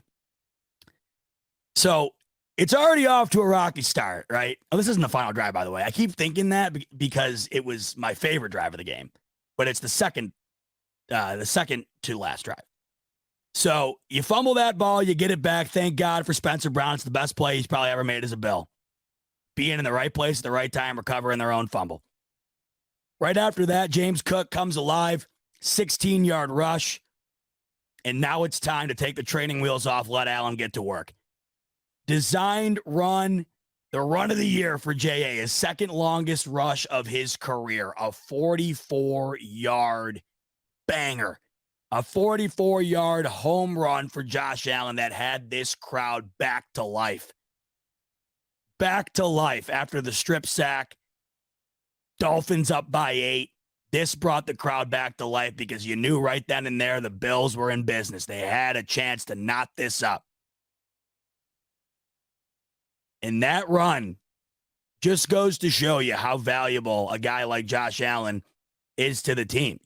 If you don't have that capability right there, and most guys in this league don't, if you don't have that capability, this game just goes a completely different way. You saw it on the field. You saw it for yourself on Saturday night. The difference between Tua and Josh Allen, right? Because Tua had numerous opportunities to close this game out, and he didn't play a bad game at all. It's just he didn't take advantage of the additional opportunities given to him to close it out, whereas Josh Allen did. And this was a play right here that really only Josh Allen could make. Designed run in that situation, and he goes the distance for 44 yards. So, once again, right near the end zone, ball at the 4, just like it was earlier in the game, right before the first half. And 3rd and goal approaches once again, just like in the first half. Allen, under pressure, just like the drive in the first half, evades it, gets rid of the ball at the perfect time, and he hits Dawson Knox, who avenges the earlier 2 drops. Touchdown. And it's fun to celebrate in the moment, right? And this is a weird, these touchdowns are always weird. These scoring opportunities are always weird. Because you score, and it's huge, you needed it, but all right, we're only halfway there. We're only halfway home. We have got to get the 2-pointer here. And now I'm sitting in the end zone where this occurred. And live in person, I didn't think he got it. And of course, that was the initial ruling. Allen, on the 2-point conversion, Superman dives over the pile of players. And the ball immediately comes out as soon as he lifts the ball over the crowd. Simultaneously, it seemed like, as he put it over the line, it was out, and they ruled a fumble. And everyone around me, including myself, was just like, it's a fumble. It just looked like it. Live, as fast as it went, it looked like a fumble. And then they played the replay on the stadium. And I think that moment, and there were plenty of moments during the game to get riled up about, but I think that moment was as loud as that crowd was all night. As soon as everyone looked up at the Jumbotron and saw that ball had clearly crossed the plane about a millisecond before he fumbled it, everyone knew game's tied. Game's tied. Now, when I came back home to watch it on the broadcast, and I'm sure you guys noticed this if you watched it on TV and you weren't at the game, they ruled it a fumble and then immediately went to a commercial. So if you're watching at home, you, for at least, 3-4 minutes, you were under the impression that no good, 29-27, Bills didn't get it. And they come back from break for Bill Vinovich to come out, the head referee, and say to everybody, 2-point, calls reverse, 2-point conversion's good.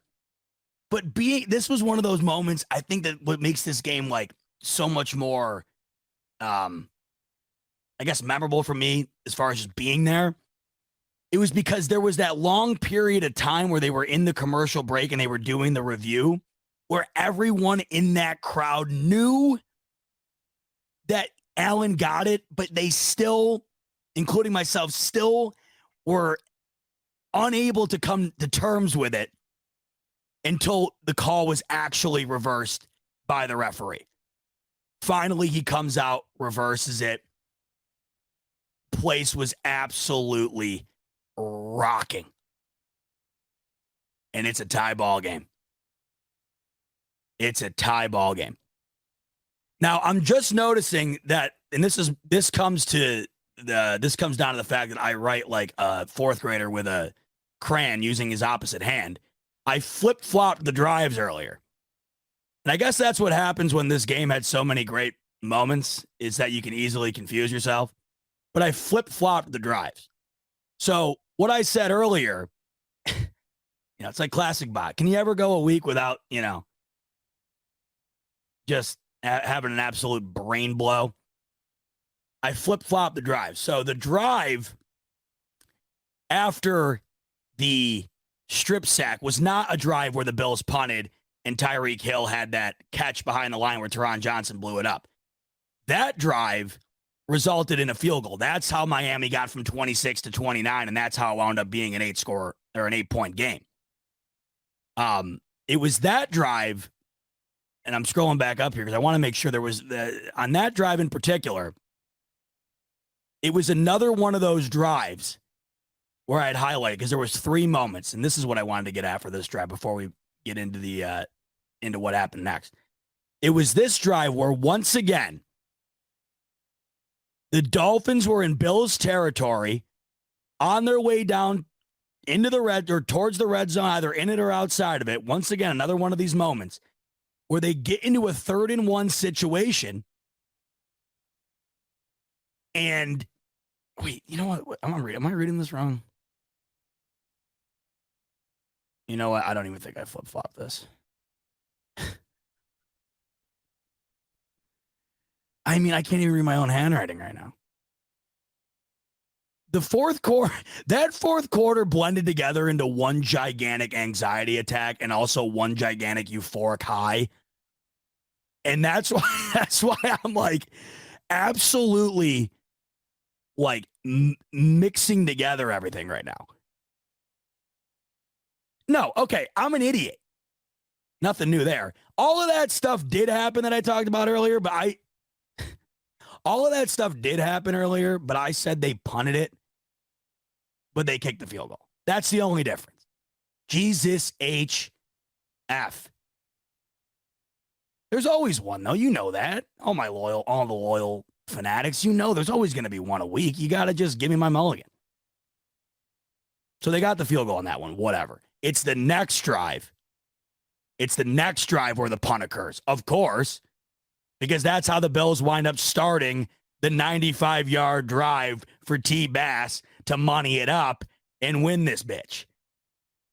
So the Bills get that 2-point conversion. The crowd is going insane. And now when the Dolphins get the ball back, the noise the crowd was making from the touchdown to Knox and the 2-point conversion did not dwindle. It was getting even louder. It was increasing in volume when Miami got the ball and the Bills were on D, right? So first play on that drive, first down for Miami. Second play on that drive, first down for Miami. It winds up getting to the point where they end up punting. That's where the Bills D stood on their head. They stood tall, right? And it's in that moment where you know the Bills are going to have an opportunity with Josh Allen to get it done. Now, it's also in this moment where the snow really winds up picking up. It's in this moment where it all, like earlier when I was talking about that poetic Disney type atmosphere, it was in that moment where it just felt like you were watching an NFL Films type replay, you know, where they have those beautiful cinematic shots and, you know, the narrators walking you through it and you know it's like an epic game because it's getting the NFL Films treatment. The snow's pouring down and Miami punts it.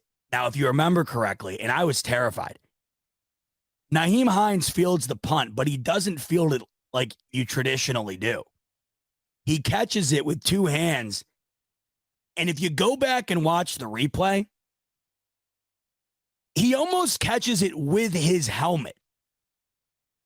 I don't think people realize how dangerously close that fielded punt was to being muffed. It was lethally close to being fumbled. But God bless Nyheim Hines. He stuffed that thing into his face mask somehow, pinned it with his hands, got it. So when the Bills kicked this drive off, they got 5 minutes and 56 seconds to get to work. That, to me, is probably one of the aspects of this incredible drive that gets forgotten. Because it felt like when they got the ball back, there was only 2 minutes left. They killed 6 minutes on the clock. You want to talk about learning from your mistakes, so to speak? The Chiefs game compared to this game, where every aspect of that drive They made sure that Miami was never going to get a chance to touch that ball again. 5 minutes, 56 seconds. Let's just round it up. 6 minutes in a blizzard at this point that they ended up killing. And it just felt like when they fielded the punt, there was 2 minutes left. In reality, there was still a third of the quarter left. And things did not get off to a good start. And this, to me, is why this game was so insane, because there were so many moments where it felt like, that's going to be the dagger that screws the Bills, right? Strip sack. Cam Lewis, I didn't even talk about this because it was in the third quarter or whatever, and I didn't want to talk about it because of how much that quarter pissed me off. Cam Lewis roughing the punter. When do you ever see roughing the punter? And that's another point back to when I was talking about this defense having a better day than people thought. On that drive where Cam Lewis roughed the punter, Bills D shut down Miami's offense and held them to 4th and 17. They started that drive right on the cusp of Buffalo territory. Sack Tua got him all the way into 4th and 17, and they roughed the kicker. So we're talking strip sack fumble, right? Rough the kicker. Allen fumbles again, and Spencer Brown recovers it. There's just moments throughout the deep Waddle touchdown where you're just like, that's gonna be one of those moments that dags the Bills. On this drive, what was that moment? It was the sack. 1st and 10. There's a holding call anyway, so it wouldn't have even mattered had the Bills gotten, or Josh Allen gotten sacked or not. They had a beautiful first play to Gabe Davis for a first down. That's how that's how the drive kicked off. They start at the 7. They're backed up right near their own end zone. Beautiful first pass to Gabe Davis on the sidelines to kick the drive off. But the next play, Josh Allen sacked, and there's also a holding call. Miami declines the penalty. So it's 2nd and 17. So it's 2nd and 17. You're down to your last, drive here in order to win the game in regulation. It's snowing beyond belief at this point. The visibility out on that field had to have been 0. You're backed up against your own end zone, and now you got to go 17 yards to move the sticks. He goes right back to Gabe Davis. Now, this throw was awesome because it was one of those moments where the offensive line absolutely stepped up to the plate. Allen had all day to throw on that 2nd and 17. The throw to Davis probably wouldn't have gotten off had he had not had the protection that he did. And it got the Bills into 3rd and 2 type territory where it was much more manageable. You go from 2nd and 17 to 3rd and 2. Nonetheless, though, 3rd and 2, it's still 3rd down. You're backed up near your own end zone. It's snowing like crazy. And, this is do or die time. And that's where that slant to Stephon Diggs that I keep talking about throughout this show shows up again. 3rd and 2, hits all reliable. Josh Allen to Stephon Diggs. And if you go back and watch the replay, not the live replay, but the additional camera angle that they showed on their own replay on the broadcast, it shows Allen's, the angle from like the linebacker's point of view. The visibility is negative. 0. It almost looks like Allen's squinting like this to get the ball off. So how he saw Diggs is miraculous. How Diggs saw the ball is miraculous. 3rd and 2, 1st down, chains move. They rush, only get a yard. But then they run it again. And this to me is interesting. And it's also why I think that in hindsight, this is one of Ken Dorsey's best executed drives because they never bailed on their clear initiative to milk the clock while also trying to win the game at the same time. It seemed like they had a very clear objective on this drive.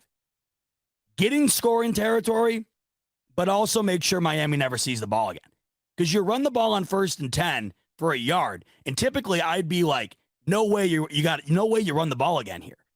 But I think that Miami's defense probably assumes the same thing, and that's where Dorsey and Singletary burn them. You get a 6-yard rush there, and it brings up another 3rd down. 3rd and 3, clutch from Allen. It's a short out route to McKenzie, and it doesn't seem like much, but you got to think about the situation, right? 3rd down, do or die. That in itself is big. Allen also throws it in such a way that it's very catchable. Allen had the wherewithal on this drive to not fire balls as hard as he can. We know he tends to do this from time to time. He had the wherewithal to put some touch on the ball to make it way more catchable in these conditions. Throws a beautiful, soft pass to McKenzie, moves the chains. And they run the ball again and again. And then it brings up another 3rd down. And this, to me, is where on the laundry list, I think, of plays that the Dolphins wish they had back. I went over a few of them earlier. But on the laundry list of plays, this one's got to be near the top. It's 3rd and 6, and Miami brings the house. It was a beautifully designed blitz. It was the perfect time to do it. 3rd and 6, they knew they couldn't run the ball again. The snow is too much to settle for a field goal in that area. It would have been like a 50-some yard field goal. So they can't just run and hope to get a better field goal position. They have to throw it. There was no way they'd be able to kick that field goal, at least in my opinion. 50-some yarder in those conditions, I just don't see it. Unless you're Adam Vinatieri back in the early 2000s, I just don't know about that one. They bring the house, Allen immediately under pressure, and he just lobs it up in the air. And that divine intervention finds its way onto the field once again for the Buffalo Bills offense in do-or-die 2-minute situational football. Flag on the field, pass interference on Miami, on Isaiah McKenzie, who was running the deep route. Now, I see Miami fans are all up in arms about this one. I've been seeing it online. It was pass interference. I hate to say it. Or I love to say it, rather. Sorry. I love to say it. It was. All the defender had to do was just nothing, really. I mean, the ball was going to be a real tough catch. It really wasn't, McKenzie would have had to have gained some serious ground in order to have caught that ball. But he held him. And he interfered with him. And he never turned around either. That was the biggest key. He never looked back at the ball. And the flag hits the field. And you go from 3rd and 6 on an all-out blitz where it looked like all was lost on the 35-yard line to all of a sudden being on the 16. And that right there, folks, was the game. That was it. Miami had it. They had it, at the very least going to overtime on that blitz if they didn't interfere with McKenzie.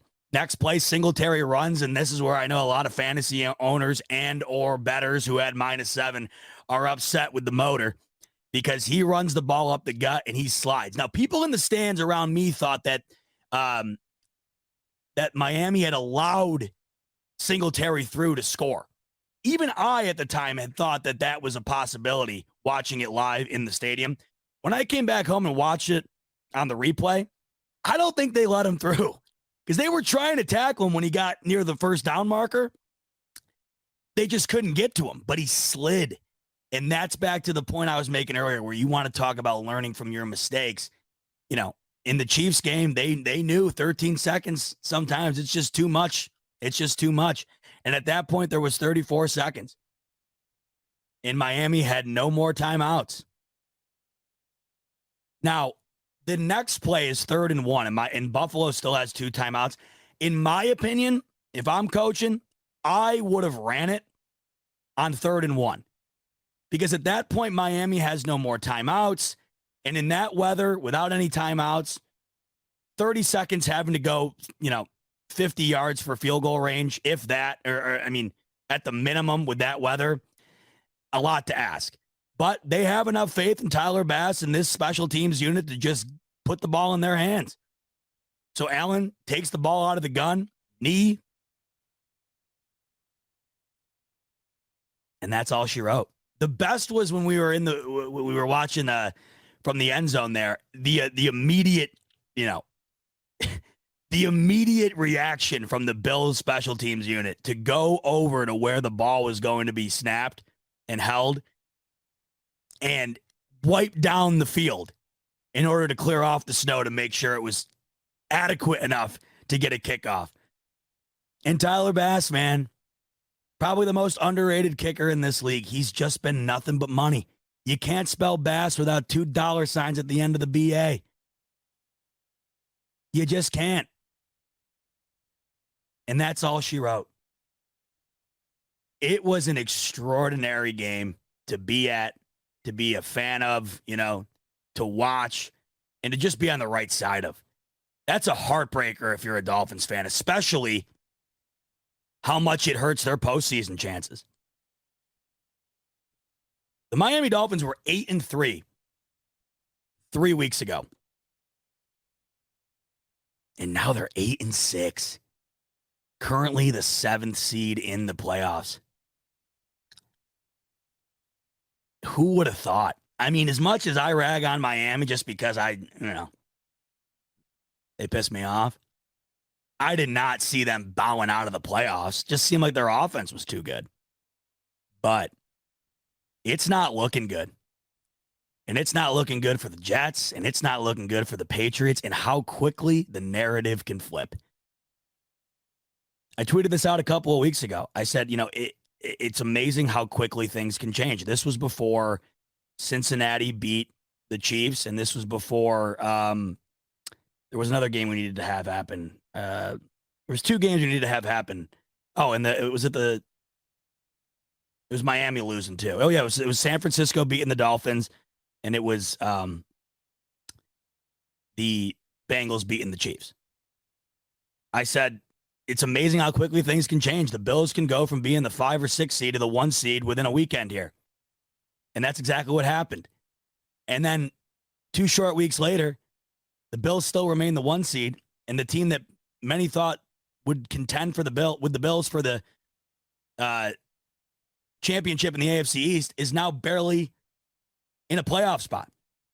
And the Bills now have a 3-game lead on the AFC East. It is all but 1. And of course, they clinched the playoffs. If you didn't already know, I'm sure you do. But it's funny now. It's funny. Clinching the playoffs now is such an afterthought. How far we've come from me taking a champagne bath when Tyler Boyd scores a touchdown against the Baltimore Ravens to propel the Bills into the playoffs to end the drought. You go from that to being at the game where they make the playoffs for the 4th consecutive year, and it's happenstance, right? It's expected. Of course it is. Of course. That's really where you're at. I mean, you didn't expect the Bills to make the playoffs. Now it's all about the 1 seed. And for now, they have that intact. We've been talking about this for weeks. We've known ever since the Chiefs fell to the Bengals that the Bills are in the driver's seat. All they got to do is drive her home. They are in control of their own destiny and have been for a bit now and continue to be as long as they take care of business. And they have done just that. 5 straight wins. They take that into Chicago on Christmas Eve. And then to me, this could wind up really being the game of the year. Bills-Bengals Monday Night Football 2 weeks from tonight. I mean, how big is that? I think it was James earlier asking me, who do I fear more right now? The Chiefs or the Bengals? It's a loaded question because I think that there is arguments for both ends of that. And I'm going to give both. I think right now the Bengals are the better team. I don't really even know if that's a debate. Not only do they beat Kansas City, but they have been on an absolute heater. I can't remember the last time they've lost. I think they've won 6 of their last 7, something like that. They have been rolling. Joe Burrow looks phenomenal. Jamar Chase is back. They're moving, baby. The Bengals are for real. And just when you thought they were going to have a snoozer yesterday going down 17-0 to the Bucs, they wind up beating the living shit out of them to close things out. They scare me. Not in the sense of where I'm scared that, Bills aren't good enough to beat them. Scare me in the sense of that team's good enough to compete and beat the Bills. There's a short list of teams. And of course, it's the NFL. Any team can beat any other team on any given weekend. We know that. But in Cincinnati on Monday night, in a game that is surely going to have massive seed implications when it comes to these AFC playoffs, that game's huge. And Cincinnati right now, to me, is the second or third best team in the AFC. I'm sure many would argue the first if you wanted to. I think you could make that argument. I think you certainly could. So, yeah. Is there a bit of fear there when it comes to their capabilities? Of course. I'm not scared in the fact that, or in the sense of the Bills not being able to beat them. I'm just saying when it comes to talking about a fear factor that a team can instill in you, the Bengals have that fear factor. But the Chiefs are still the Chiefs. No matter if the Texans take them to overtime or the Broncos erase a 27-point deficit, come all the way back, they still win every single week. It's like the Bills. I can't rip on the Chiefs for winning the way that they do when I've been saying all along the last handful of weeks here, in ugly fashion or in, dramatic fashion like Saturday night. I can't get on the Chiefs for winning close games when they still end up winning them, because the Bills have done the same. The Bills have won ugly numerous times over the last month and a half, 2 months. And Patrick Mahomes statistically still had a terrific day yesterday. The Chiefs are still the Chiefs, and when the Chiefs and the Bills get together, throw out anything that's happened in the past, because that game's going to come down to the last series. You can bet your ass on it. So, of course, the Chiefs still scare me. And, of course, the Bengals still scare me. But this AFC in general is scary. And Luke's coming in here saying, need that 1 seed. I couldn't agree more. I can't think of a time where a 1 seed could be more valuable than right now for these Bills or anybody in the NFL or for anybody in the AFC. I mean, think about it. Even teams that could sneak in are dangerous. Who's playing better football right now at the quarterback position than Trevor Lawrence? The Jags are a unit. That offense is for real. They're playing exceptionally well. The Jets, we've seen what they do every week. Win or lose, they're in it every week, all the way to the end, giving you everything they got. That defense is no joke. All the teams in and or around the playoff hunt are for real. The only one I don't buy at all, and the only one that I'd love to somehow see in the playoffs, is the Tennessee Titans. Don't buy it. The wheels are falling off the track, the truck there. They don't got it, man. Tennessee, nothing about them scares me. That's a team I'd love to see in the playoffs. Outside of them, though, I think every one of these teams right now in the AFC has a viable chance to do some damage in the playoffs. And that's why that 1 seed is critical. And that's why you can't overlook a team like Chicago coming up here on Saturday. Listen, Chicago, they're still towards the bottom of the league. That's for sure. Record indicates it. Play on the field oftentimes indicates it. But Justin Fields is the real deal. That dude is one hell of an athlete, one hell of a quarterback, and he's really coming into his own. And you saw yesterday against the Philadelphia Eagles team with only 1 loss, Bears played them right up to the end, and Justin Fields had a terrific day, or at least terrific to the standard in which the Bears have for quarterbacks. But I think ultimately when it comes to any quarterback, Justin Fields had a remarkable day yesterday on the ground. There's really nobody running the ball better on the ground right now at the quarterback position than Justin Fields. He's doing it in an electrifying way. And that team is definitely one that if you look past, you're going to get burnt. Philly almost did it yesterday. They found a way to squeeze it out in the end. But that game was competitive the entire way. And I think it's going to be competitive this coming Saturday. The Bills opened up as 10-point favorites. That line's already down to 8.5. I thought 10 was way too big. It's in Chicago. A snowstorm, a massive snowstorm, is supposed to hit Chicago come Friday. Luckily, it's missing the area on Saturday, or at least it's supposed to. That game's going to be a hell of a game. It's going to be a hell of a game. It's a lot It's a lot tighter, I think, than it looks on paper. Chicago's a better team than meets the eye. And then it's the Bengals, and then you close up shop with New England, who just got to touch on that real quick. That was the most insane play I have. I mean, I don't want to be hyperbolic or a prisoner of the moment because there's been some amazing plays I've seen in my life. But I don't know how you can possibly top winning a game on a 20-yard backward lateral where your defensive lineman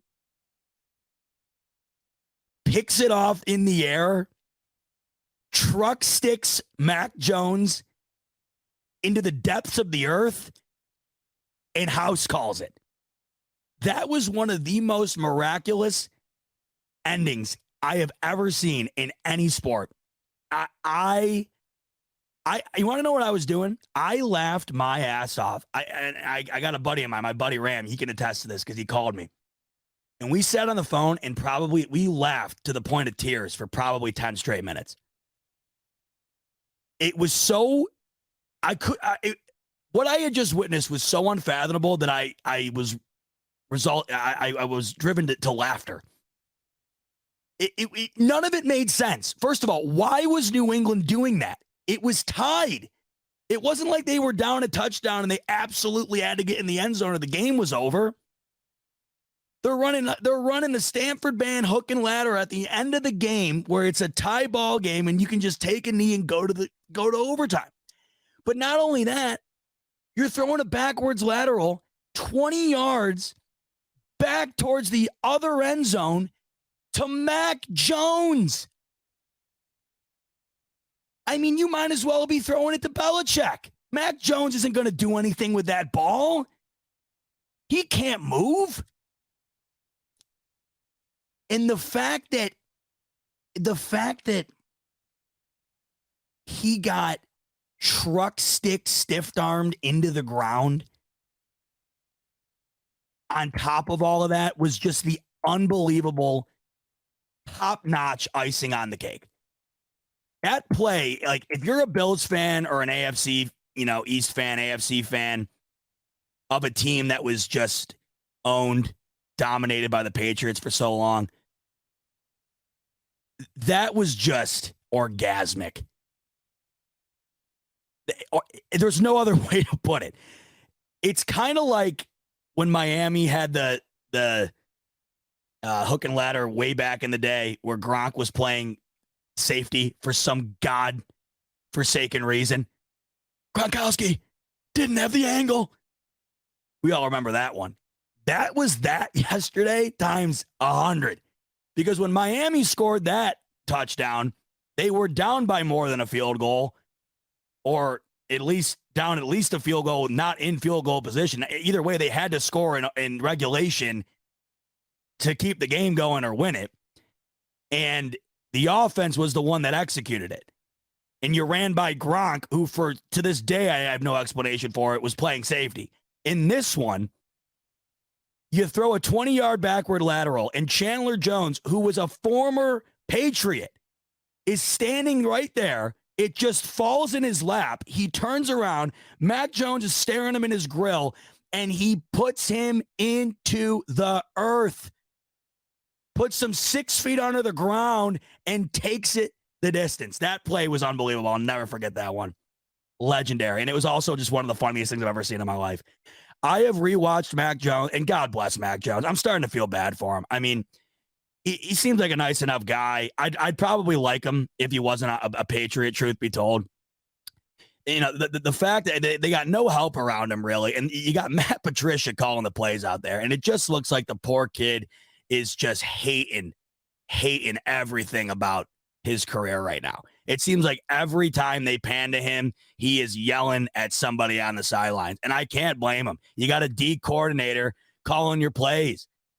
And the poor guy gets erased from the planet by Chandler Jones and then has to lay on the ground and watch him run 50 yards to the house on a backwards lateral that their own team gifted the Raiders on a series in which they didn't need to score. It was all time. You want to talk about, like, you know, if they ever have to go through and play the montage of most incredible NFL plays, that will be there every time. Jeff King saying he didn't even try bot, he got punked. Listen, Jeff, you got Mac Jones squaring off with Chandler Jones, okay?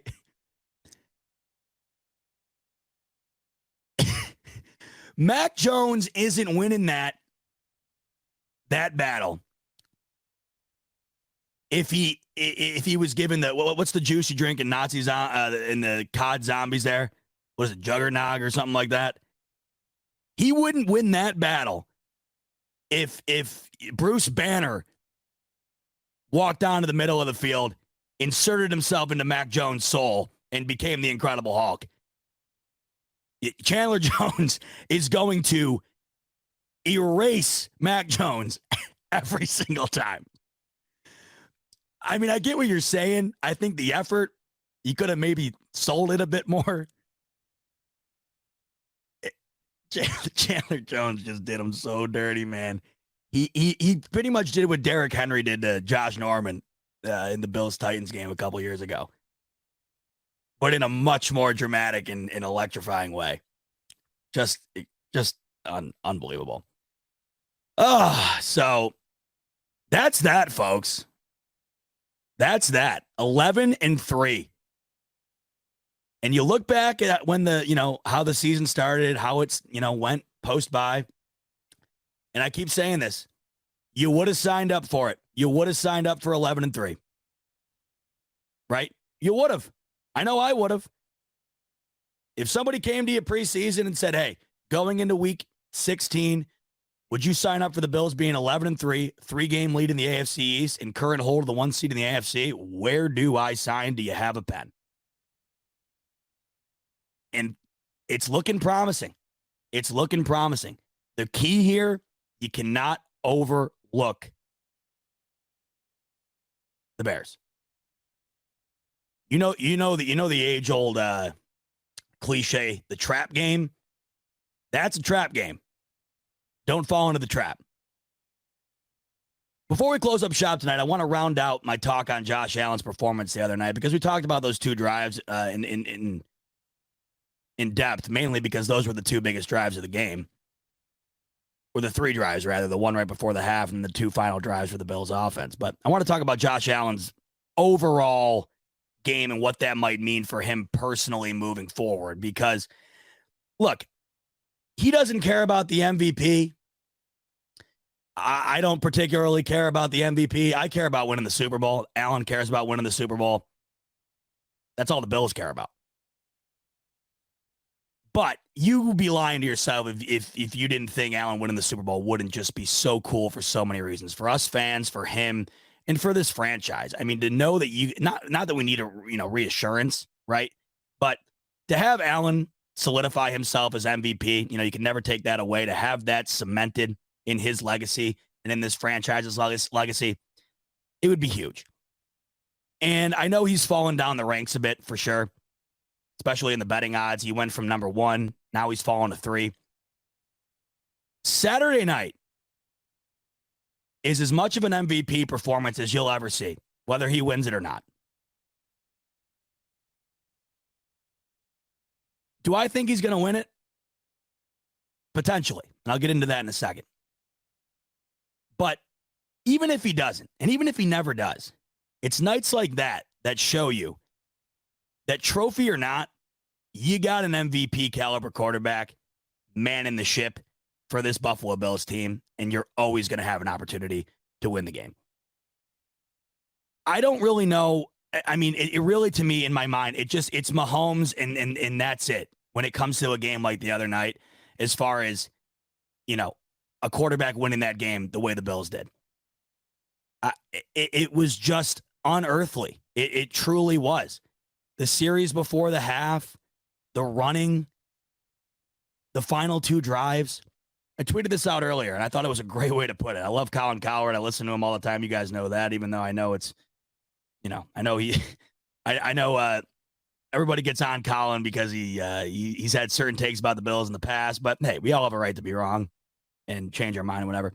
I'm listening to Cowherd earlier, and he said the fourth quarter from Josh Allen he was talking about. He goes, that was one of the most impressive performances by a human being in an NFL game he's ever seen. And it truly was. The point in that statement is exactly what I just said. There's very few human beings on the planet, if Allen even is a human being at all. I think the jury's still out on that. But there's very few human beings on the planet who are capable of doing all the things that were necessary in that game to win it. The back foot throws on the run in the snow to move the chains, the running ability, 77 yards on the ground, the ability to leap over the pile, get it into the end zone, the ability to buy time for your receivers to get open and get in the end zone and score, the ability to drive 90-some yards in a blizzard. I think the only two people in the league and maybe in existence that could do it the way that Allen just did it is Allen and Mahomes. And even Mahomes, I don't think he can run the 44-yarder like Allen did. I just don't think he can. He can move, he can run, but not like that. I mean, Allen is a legitimate human ox who also has the speed of a track runner. He's outrunning safeties and corners whose literal job is to be faster than the guy ahead of you so you can keep up with him. And Allen is outrunning them. You just don't see that. Or at least you don't see that in addition to the ability to throw the ball the way he does. And it's just incredible. And when we're talking about the MVP, he might not win it. But Saturday night was as much of an MVP performance as you'll ever see. And I tweeted out that, he might not win it, but that right there, folks, is what MVP football is. But then I've had some time to stew on it. And I had some time to kind of watch what's happened over the weekend here. And I also had some time to kind of look ahead and see what the possibilities could be. I'm not ruling Allen out of the MVP. I wanted to just end with this because it's a thought that I had that I think is worth talking about, because I think that all hope might have gotten lost for a bit during that stretch where Allen was struggling, or at least, not playing up to his potential, and that he might have lost his chance to win it. I'm no longer as down on the ability to win it as I was a couple of weeks ago for a couple of reasons. One, the memory on these voters for the MVP is way shorter than you think. How you end the season means infinitely more than how you started it. Infinitely more. But it helps, of course, if you had consistently good play throughout. And I think you look at Allen's beginning of the year, it was extraordinary. His middle of the year, average. Now you got the tail end. And what matters more in the NFL than December and January? And so far in November and December, or the tail end of November and early December here, the Buffalo Bills and Josh Allen are undefeated. And Josh Allen in prime time, at home, in front of a national audience against an arch rival in a do-or-die game that meant an extraordinary amount for the playoffs, delivered the best performance of the weekend by a quarterback. Delivered a lights-out, epic, one-for-the-ages performance. And now Jalen Hurts is injured. He might not play this weekend. And we all know what happens when it comes to the MVP votes. If you get injured, like we were talking about earlier with Evan, like Carson Wentz, he was the surefire MVP back in 2017, got injured, lost it. Now, he got injured way earlier in the season. But if Hurts can't play for a game or two, you could probably kiss that MVP goodbye. Because like I just said, the memory on these guys for voting, it's very short. And what you do towards the end here is going to matter a hell of a lot more. If Allen can string together 3 more performances like you just saw Saturday night, he's going to be right there. Right there. Might not win it, but you'll be damn sure he's going to be right there. He's going to make it tough on those voters. The key game, and this is just, everything aside, I'm talking strictly about Allen MVP, because look, he can say he doesn't care. We can say we don't care, but we know we want him to win it. Duh. Be awesome. The key game, the key moment for Allen to get permanently back into the conversation 2 weeks from tonight, Monday night. Why? Prime time. Everybody's watching. Everybody knows those games mean way more when it comes to the MVP. 2, it's on the road in a hostile environment against a playoff team, against the former AFC representative in the Super Bowl. And it's against a team that could potentially be fighting with the Bills for a top spot in the AFC playoffs against Joe Burrow. We all know how the matchups are set. It's never the Bills versus the Bengals. It's Joe Burrow versus Josh Allen. If Josh Allen outduels Joe Burrow and gives a lights-out performance like we saw Saturday night, you bet your bottom dollar he's going to be right back in that MVP conversation and very well could win it if he ends the season the way he had it going for him Saturday night. Just an incredible night. Never forget it, just because of all the amazing different elements of that game all coming together, and then the snow to cap it off. It truly was extraordinary. I hope you guys enjoyed it as much as I did, man. It was awesome. But hey, what's done is done. What needed to be done got done. This team started off 0-2 in the AFC East, and look what they've done now. Look what them boys have done now. 3 consecutive wins in that AFC East. 3-2 now, with 1 more to go against the Patriots, and the way things have been going for them, you can lock that one in my opinion, unless for unforeseen circumstances, the Bills are in a position to sit their starters the final week. I doubt that. That would probably mean the Chiefs either leap the Bills, don't even want to talk about that, or the Chiefs find a way to slip up and the Bills get an extra game and then they can sit them. I'll talk about that. That'd be cool. But either way, you go from 0-2 in the AFC East to more than likely 4-2 in the AFC East. Just goes to show you, man, no matter how they've got it done, they've got it done. And you're not only talking about AFC East opponents, divisional opponents, which we all know are tougher games no matter how good the team is. We all know those are tougher games. Not only have you won those, but you also won those against teams in which are also either playoff teams or right on the cusp. These guys are no joke, and they're all different. Patriots defense can sneak up on you. The coaching can sneak up on you. They can get you. We saw it last year in the win game. I know the circumstances were out of whack, but they were out-coached that night. Everybody knows it.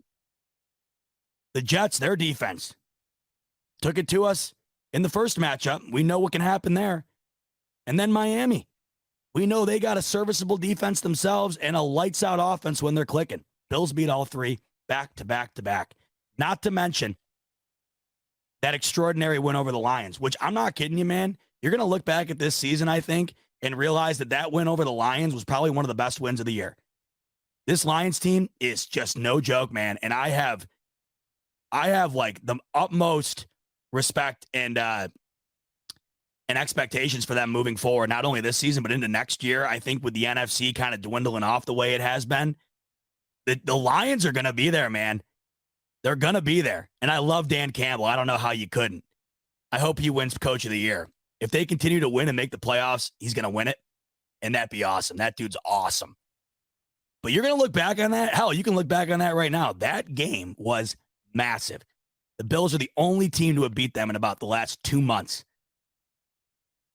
So you want to talk about being ready for the playoffs. Even if you have the bye, you're still going to have to win 3 straight. The Bills have just won 5 straight. And you could argue 4 of them are against playoff teams. Not bad in my book. Speaking of books, we're closing this book up tonight. Holy Mother of Mary, 2 hours and 16 minutes in the books, and I'm glad you spent them with me. Of course you did. After a win like that, you got to come and celebrate with your boy Z-Bot here on the Smoke Break. But I appreciate you nonetheless for doing it. Make sure to head over to my Twitter, @ZBotTweets. I would love, out of all the people entering the giveaway, I love for the loyal Smoke Break listeners to be a winner. So make sure to go over to my Twitter, retweet that giveaway, get in on that. And like I mentioned, all week long, it is the holiday giveaway week with Z-Bot Claus, Bot Claus, Santa Bot. Come get some free Bills merch, courtesy of your boy. Oh, that was great. I couldn't wait to talk about that game, man. I even told my man, speaking of which, shout out to Don and Harrison, but I told him, I can't wait for Monday, boys. I can't wait for Monday. That's a game that I want to waste no time talking about. I'm still fired up. Look at me go. All right. Hey, thanks so much. Back at it again next Monday. I know it's the holiday weekend, but we still got ball to talk about. Let's get it done Christmas Eve against those pesky Chicago Bears.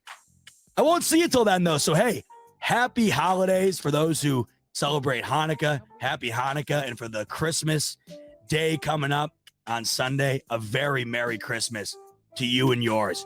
Very, very Merry Christmas. Enjoy it, guys. Enjoy the Bills on Saturday and then enjoy the time with family on Sunday. It's the best time of the year.